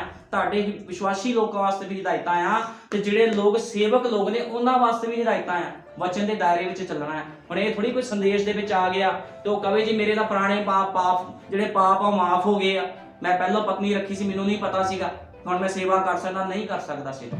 ਇਸ ਚੀਜ਼ ਨੂੰ ਬਾਈਬਲ ਸਾਫ਼ ਬਿਆਨ ਕਰਦੀ, ਕਿਉਂਕਿ ਸਾਫ਼ ਲਿਖਿਆ ਸੋ ਚਾਹੀਦਾ ਹੈ ਜੋ ਨਿਗਾਹਬਾਨ ਨਿਰਦੋਸ਼ ਇੱਕੋ ਹੀ ਪਤਨੀ ਦਾ ਪਤੀ, ਇੱਕੋ ਹੀ ਪਤਨੀ ਹੋਣੀ ਚਾਹੀਦੀ ਉਹਦੀ। ਇਸ ਕਰਕੇ ਖੁਦਾ ਦਾ ਵਚਨ ਕਿਸ ਦਾ ਵੀ ਲਿਹਾਜ਼ ਨਹੀਂ ਲੈਂਦਾ। ਕੋਈ ਸੇਵਕ ਆ, ਕੋਈ ਨਬੀ ਆ, ਕੋਈ ਵੀ ਲਗਾ ਲਓ, ਕਿਸੇ ਦਾ ਲਿਹਾਜ਼ ਵਚਨ ਨਹੀਂ ਲੈਂਦਾ। ਖੁਦਾਵੰਦ ਕਿਸ ਦਾ ਲਿਹਾਜ਼ ਨਹੀਂ ਲੈਂਦਾ। ਖੁਦਾ ਦੇ ਲਈ ਉਹਦੇ ਜਿਹੜੇ ਹੁਕਮ ਨੇ ਉਹ ਮੇਨ ਰੱਖਦੇ ਆ। ਇਸ ਕਰਕੇ ਹਮੇਸ਼ਾ ਖੁਦਾ ਦੇ ਵਚਨ ਦੇ ਦਾਇਰੇ ਵਿੱਚ ਚੱਲਣਾ, ਚਾਹੇ ਕੋਈ ਸੇਵਕ ਹੋਵੇ ਚਾਹੇ ਕੋਈ ਵਿਸ਼ਵਾਸੀ ਹੋਵੇ, ਦਾਇਰੇ 'ਚ ਦੋਨਾਂ ਨੂੰ ਚੱਲਣਾ ਪੈਣਾ ਹੈ। ਜੇ ਸੇਵਕ ਹੀ ਕੁਆਲਿਟੀ ਵਾਲਾ ਨਾ ਹੋਵੇ ਤੇ ਕਲੀਸਿਆ ਨੂੰ ਕੀ ਅੱਗੇ ਵਧਾਊਗਾ? ਜੇ ਸੇਵਕ ਦੇ ਅੰਦਰ ਹੀ ਕੁਆਲਿਟੀ ਨਾ ਹੋਵੇ, ਜੇ ਸੇਵਕ ਹੀ 2-2 3-3 ਵਿਆਹ ਕਰਾ ਕੇ ਸੇਵਾ ਕਰ ਰਿਹਾ ਤੇ ਲੋਕੀ ਕੀ ਕਰਨਗੇ ਕਲੀਸਿਆ ਦੇ ਵਿੱਚ? ਜੇ ਸੇਵਕ ਹੀ ਵਿਚਾਰੀ ਹੋਵੇ, ਸੇਵਕ ਹੀ ਲਾਲਚੀ ਹੋਵੇ, ਮੁੱਕੇਬਾਜ਼ ਹੋਵੇ, ਇਹ ਸਾਰਾ ਕੁਝ ਰੋਂਗ ਆ। ਇਸ ਕਰਕੇ ਜਿਹੜੀ ਬਾਈਬਲ ਆ, ਚਾਹੇ ਸੇਵਕ ਆ, ਕੋਈ ਵੀ ਇਨਸਾਨ ਆ, ਬਾਈਬਲ ਸਾਰਿਆਂ ਵਾਸਤੇ ਬਰਾਬਰ ਆ। ਹਰ ਕਿਸ ਨੂੰ ਨਿਰਦੇਸ਼ ਦਿੱਤੇ ਗਏ ਬਾਈਬਲ ਦੇ, ਕੋਈ ਵਿਸ਼ਵਾਸੀ ਹੋਵੇ ਚਾਹੇ ਸੇਵਕ ਹੋਵੇ। ਇਸੇ ਤਰ੍ਹਾਂ ਜਦੋਂ ਸੰਦੇਸ਼ ਆਇਆ ਆ ਤਾਂ ਸੰਦੇਸ਼ ਸੇਵਕਾਂ ਵਾਸਤੇ ਵੀ ਉਹੀ ਆ, ਵਿਸ਼ਵਾਸੀਆਂ ਵਾਸਤੇ ਵੀ ਉਹੀ ਆ। ਕੋਈ ਪੱਖਪਾਤ ਨਹੀਂ ਹੈ ਸੰਦੇਸ਼ ਦੇ ਵਿੱਚ, ਠੀਕ ਹੈ ਨਾ। ਭੁੰਨਿਆ ਹੋਇਆ ਖਾਣ ਦਾ ਮਤਲਬ ਆ ਭੁੰਨਿਆ ਹੋਇਆ ਕਲੀਸਿਆ ਨੇ ਵੀ ਖਾਣਾ ਤੇ ਸੇਵਕ ਨੇ ਵੀ ਖਾਣਾ। ਸੇਵਕ ਇਹ ਨਹੀਂ ਕਹਿ ਸਕਦਾ ਭੁੰਨਿਆ ਹੋਇਆ ਮੈਂ ਕਲੀਸਿਆ ਨੂੰ ਪਾ ਦੂੰਗਾ ਤੇ ਆਪ ਮੈਂ ਪਾਣੀ ਵਾਲਾ ਖਾਵਾਂ ਬਚਨ, ਇਸ ਤਰ੍ਹਾਂ ਨਹੀਂ ਆ। ਇਸ ਕਰਕੇ ਬਾਈਬਲ 'ਚ ਸਾਫ਼ ਲਿਖਿਆ ਭੁੰਨਿਆ ਹੋਇਆ। ਉਹਨੇ ਕਿਹਾ ਸੀ ਭੁੰਨਿਆ ਹੋਇਆ ਤੁਸੀਂ ਖਾਣਾ ਹੈ। ਇਜ਼ਰਾਈਲੀ ਲੋਕਾਂ ਨੂੰ ਕਿਹਾ ਸੀਗਾ ਜਦੋਂ ਉਹਨਾਂ ਨੇ ਮਿਸਰ ਤੋਂ ਬਾਹਰ ਜਾਣਾ ਸੀਗਾ, ਠੀਕ ਹੈ ਨਾ। ਤੇ ਰੈਪਚਰ ਦੇ ਵਿੱਚ ਜਾਣ ਤੋਂ ਪਹਿਲਾਂ ਸਾਨੂੰ ਭੁੰਨਿਆ ਹੋਇਆ ਵਚਨ ਖਾਣਾ ਪਵੇਗਾ ਸਾਰੇ, ਚਾਹੇ ਸੇਵਕ ਹੋਵੇ ਚਾਹੇ ਹੋਵੇ ਵਿਸ਼ਵਾਸੀ। ਪ੍ਰਭੂ ਯਿਸੂ ਮਸੀਹ ਸਾਨੂੰ ਸਾਰਿਆਂ ਨੂੰ ਬਰਕਤ ਦੇਵੇ। ਆਓ ਪ੍ਰਾਰਥਨਾ ਕਰਦੇ ਹਾਂ। ਹਾਲੇਲੂਇਆ। ਧੰਨਵਾਦ ਪ੍ਰਭੂ ਯਿਸੂ ਮਸੀਹ, सचमुच मेरे महान पिता तू अचर सलाहू सर्वशक्तिमान खुदा है। प्रभु यीशु मसीह मेरे महान पिता जो तेरा दास मूसा इजरायली लोगों को बाहर कढ़ण लई गया सी खुदा बंदा, ते मेरे महान पिता उन्होंने बैप्टाइज भी होया लाल समुद्र दे विच खुदा बंदा, ते प्रभु यीशु मसीह लेकिन तेरे मूसा के खिलाफ वो बुड़बुड़ाए लोग खुदा बंदा, ते प्रभु यीशु मसीह तू उन्हां विचों बहुत लोगों को मार सुट्टिया प्रभु जी, लेकिन जिन्हां ने तेरे वचन नूं पूरा किया प्रभु जी, उस वादा की हुई धरती 'च 2 लोग प्रवेश कर पाए जिन्हां दा नाम यहोशुआ ते कलेब सी खुदा बंदा।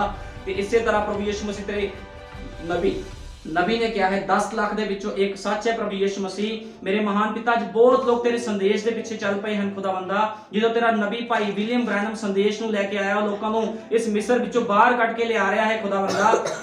ਤੇ ਉਹ ਲੋਕ ਖੁਦਾਵੰਦਾ ਤੇਰੇ ਬਚਨ ਤੋਂ ਜਦੋਂ ਬਾਹਰ ਜਾ ਰਹੇ ਹਨ ਖੁਦਾਵੰਦਾ, ਤੇ ਮੇਰੇ ਮਹਾਨ ਪਿਤਾ ਆਪਣੇ ਆਪ ਲਈ ਟੋਇਆ ਪੁੱਟ ਰਹੇ ਹਨ ਖੁਦਾਵੰਦਾ, ਆਪਣੇ ਆਪ ਦਾ ਜੀਵਨ ਨਾਸ਼ ਕਰ ਰਹੇ ਹਨ ਪ੍ਰਭੂ ਯਿਸੂ ਮਸੀਹ। ਲੇਕਿਨ ਖੁਦਾਵੰਦਾ ਉਹੀ ਮਨੁੱਖ ਰੈਪਚਰ ਵਿੱਚ ਜਾਵੇਗਾ ਜਿਹੜਾ ਵਚਨ ਦੇ ਅਨੁਸਾਰ ਜੀਵਨ ਬਤੀਤ ਕਰੇਗਾ ਪ੍ਰਭੂ ਜੀ। ਲੇਕਿਨ ਜੇ ਕੋਈ ਵਚਨ ਨੂੰ ਪਹਿਲ ਨਹੀਂ ਦਿੰਦਾ ਪ੍ਰਭੂ ਜੀ, ਤੂੰ ਕਿਹਾ ਹੈ ਮੈਂ ਵੀ ਇਸ ਨੂੰ ਪਹਿਲ ਨਹੀਂ ਦਵਾਂਗਾ। ਇਸ ਕਰਕੇ ਜ਼ਰੂਰੀ ਹੈ ਹਰੇਕ ਮਨੁੱਖ, ਚਾਹੇ ਉਹ ਸੇਵਕ ਹੋਵੇ ਚਾਹੇ ਉਹ ਵਿਸ਼ਵਾਸੀ ਹੋਵੇ, ਉਹ ਵਚਨ ਨੂੰ ਪਹਿਲ ਦੇਵੇ, ਕਿਉਂਕਿ ਵਚਨ ਨੂੰ ਪਹਿਲ ਦੇਣ ਵਾਲੇ ਦਾ ਹੀ ਰੈਪਚਰ ਹੋਏਗਾ, ਜਿਹੜਾ ਵਚਨ ਨੂੰ ਪੂਰਾ ਕਰਦਾ ਹੈ, ਕਿਉਂਕਿ ਵਚਨ ਨੂੰ ਪੂਰਾ ਕਰਨ ਵਾਲੇ ਨੂੰ ਖੁਦਾ ਪਸੰਦ ਕਰਦਾ ਹੈ ਪ੍ਰਭੂ ਜੀ। ਮੈਂ ਤੇਰੇ ਅੱਗੇ ਪ੍ਰਾਰਥਨਾ, ਤੇਰੇ ਅੱਗੇ ਬੇਨਤੀ ਕਰਦਾ, ਜਿੰਨੇ ਵੀ ਭੈਣ ਭਾਈ ਸਥਾਨ 'ਚ ਬੈਠੇ ਹਨ ਖੁਦਾਵੰਦਾ, ਇਹਨਾਂ ਤੇ ਦਇਆ ਕਰਨੀ ਹੈ ਖੁਦਾਵੰਦਾ, ਇਹਨਾਂ ਦੇ ਪਰਿਵਾਰਾਂ ਤੇ ਦਇਆ ਕਰਨੀ ਹੈ, ਇਹਨਾਂ ਦੇ ਬੱਚਿਆਂ ਤੇ ਦਇਆ ਕਰਨੀ ਹੈ ਖੁਦਾਵੰਦਾ, ਸਾਰੀ ਬਿਮਾਰੀਆਂ ਪਰੇਸ਼ਾਨੀਆਂ ਇਹਨਾਂ ਦੇ ਘਰਾਂ ਵਿੱਚੋਂ ਬਾਹਰ ਕੱਢਣੀਆਂ ਹੈ ਖੁਦਾਵੰਦਾ। ਮੈਂ ਤੇਰੇ ਅੱਗੇ ਖਾਸ ਬੇਨਤੀ ਕਰਦਾ ਪ੍ਰਭੂ ਜੀ, ਉਹ ਕਸ਼ਟ ਕਾਲ ਆਉਣ ਵਾਲਾ ਹੈ ਪ੍ਰਭੂ ਯਿਸੂ ਮਸੀਹ, ਉਸ ਕਸ਼ਟ ਕਾਲ ਆਉਣ ਤੋਂ ਪਹਿਲਾਂ ਹੀ ਖੁਦਾਵੰਦਾ ਤੂੰ ਆਪਣੇ ਲੋਕਾਂ ਨੂੰ ਰੈਪਚਰ ਵਿੱਚ ਲੈ ਜਾਵੇਂਗਾ। ਤੇ ਪ੍ਰਭੂ ਯਿਸੂ ਮਸੀਹ ਜਿੰਨੇ ਲੋਕ ਖੁਦਾਵੰਦਾ ਤੇਰੇ ਵਚਨ ਤੋਂ ਬਾਹਰ ਹਨ ਪ੍ਰਭੂ ਯਿਸੂ ਮਸੀਹ, ਤੇਰੇ ਵਚਨ ਨੂੰ, ਤੇਰੇ ਸੰਦੇਸ਼ ਨੂੰ ਗ੍ਰਹਿਣ ਕਰਨ ਖੁਦਾਵੰਦਾ, ਉਸ ਦੇ ਅਨੁਸਾਰ ਜੀਵਨ ਬਤੀਤ ਕਰਨ ਪ੍ਰਭੂ ਯਿਸੂ ਮਸੀਹ। ਜਦੋਂ ਤੂੰ ਆਵੇਂ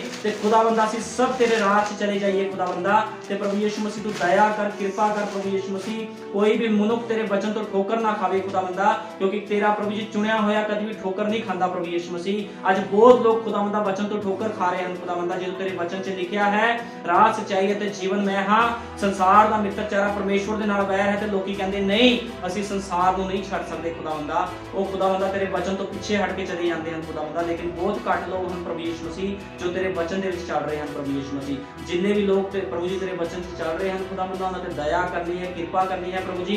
ਤੇ ਮੈਂ ਵਿਸ਼ਵਾਸ ਕਰਦਾ ਕਿ ਛੋਟਾ ਹੀ ਝੁੰਡ ਹੈ ਖੁਦਾਵੰਦਾ ਜੋ ਤੇਰੇ ਵਚਨ ਨੂੰ ਪੂਰਾ ਕਰੇਗਾ, ਕਿਉਂਕਿ ਖੁਦਾਵੰਦ ਵੱਡਾ ਝੁੰਡ ਕਦੇ ਵਚਨ ਨੂੰ ਪੂਰਾ ਨਹੀਂ ਕਰਦਾ ਪ੍ਰਭੂ ਜੀ। ਜਦੋਂ ਇਸਰਾਇਲੀ ਲੋਕ ਮਿਸਰ ਵਿੱਚੋਂ ਬਾਹਰ ਆਏ ਤੇ ਸਭਨਾਂ ਨੇ ਵਚਨ ਨੂੰ ਨਹੀਂ ਪੂਰਾ ਕੀਤਾ ਪ੍ਰਭੂ ਜੀ, ਲੇਕਿਨ ਸਿਰਫ 2 ਸੀ ਜਿਨ੍ਹਾਂ ਨੇ ਵਚਨ ਨੂੰ ਪੂਰਾ ਕੀਤਾ, ਜਿਹਦਾ ਨਾਮ ਯਹੋਸ਼ੂਆ ਤੇ ਕਲੇਬ ਸੀ। ਇਸੇ ਤਰ੍ਹਾਂ ਅੱਜ ਖੁਦਾਵੰਦ ਤੇਰੀ ਦੁਲਹਨ ਹੈ, ਇੱਕ ਛੋਟਾ ਝੁੰਡ ਹੈ ਜੋ ਵਚਨ ਨੂੰ ਪੂਰਾ ਕਰੇਗੀ ਖੁਦਾਵੰਦਾ। ਤੇ ਮੈਂ ਵਿਸ਼ਵਾਸ ਕਰਦਾ ਪ੍ਰਭੂ ਯਿਸੂ ਮਸੀਹ ਧਰਤੀ ਦੇ ਨਾਸ਼ ਤੋਂ ਪਹਿਲਾਂ ਤੂੰ ਬਹੁਤ ਜਲਦੀ ਆ ਰਿਹਾ ਹੈ ਖੁਦਾਵੰਦਾ, ਤਾਂ ਕਿ ਆਪਣੀ ਪਵਿੱਤਰ ਦੁਲਹਨ ਨੂੰ ਜਿੱਥੇ ਤੂੰ ਆਪ ਹੈ ਉਸ ਸਥਾਨ ਵਿੱਚ ਲੈ ਜਾਵੇਂ ਖੁਦਾਵੰਦਾ। ਮੇਰੇ ਮਹਾਨ ਪਿਤਾ ਦਇਆ ਕਰ, ਕਿਰਪਾ ਕਰ, ਸਭਨਾਂ ਨੂੰ ਆਸ਼ੀਸ਼ ਔਰ ਬਰਕਤ ਦੇ, ਸਭਨਾਂ ਨੂੰ ਸਮਝ ਦੇ ਖੁਦਾਵੰਦਾ ਪ੍ਰਭੂ ਯਿਸੂ ਮਸੀਹ, ਕਿਉਂਕਿ ਤੇਰੇ ਵਚਨ 'ਚ ਲਿਖਿਆ ਮੇਰਾ ਸੇਵਕ ਤਾਰਨ ਤੇ ਸੁਧਾਰਨ ਵਿੱਚ ਲੱਗਿਆ ਰਹੇ। ਤੇ ਸੱਚ ਹੈ ਪ੍ਰਭੂ ਯਿਸੂ ਮਸੀਹ, ਜੋ ਸੇਵਕਾਈ ਤੂੰ ਮੈਨੂੰ ਬਖਸ਼ੀ ਹੈ ਖੁਦਾਵੰਦਾ ਤੇਰੇ ਵਚਨ ਦੇ ਅਨੁਸਾਰ ਹੈ ਖੁਦਾਵੰਦਾ। ਤੇ ਮੇਰੇ ਮਹਾਨ ਪਿਤਾ ਮੈਂ ਪ੍ਰਭੂ ਯਿਸੂ ਮਸੀਹ ਤੇਰੀ ਸਿੱਖਿਆ ਦੇਣ ਵਿੱਚ ਲੱਗਿਆ ਰਵਾਂ ਖੁਦਾਵੰਦਾ।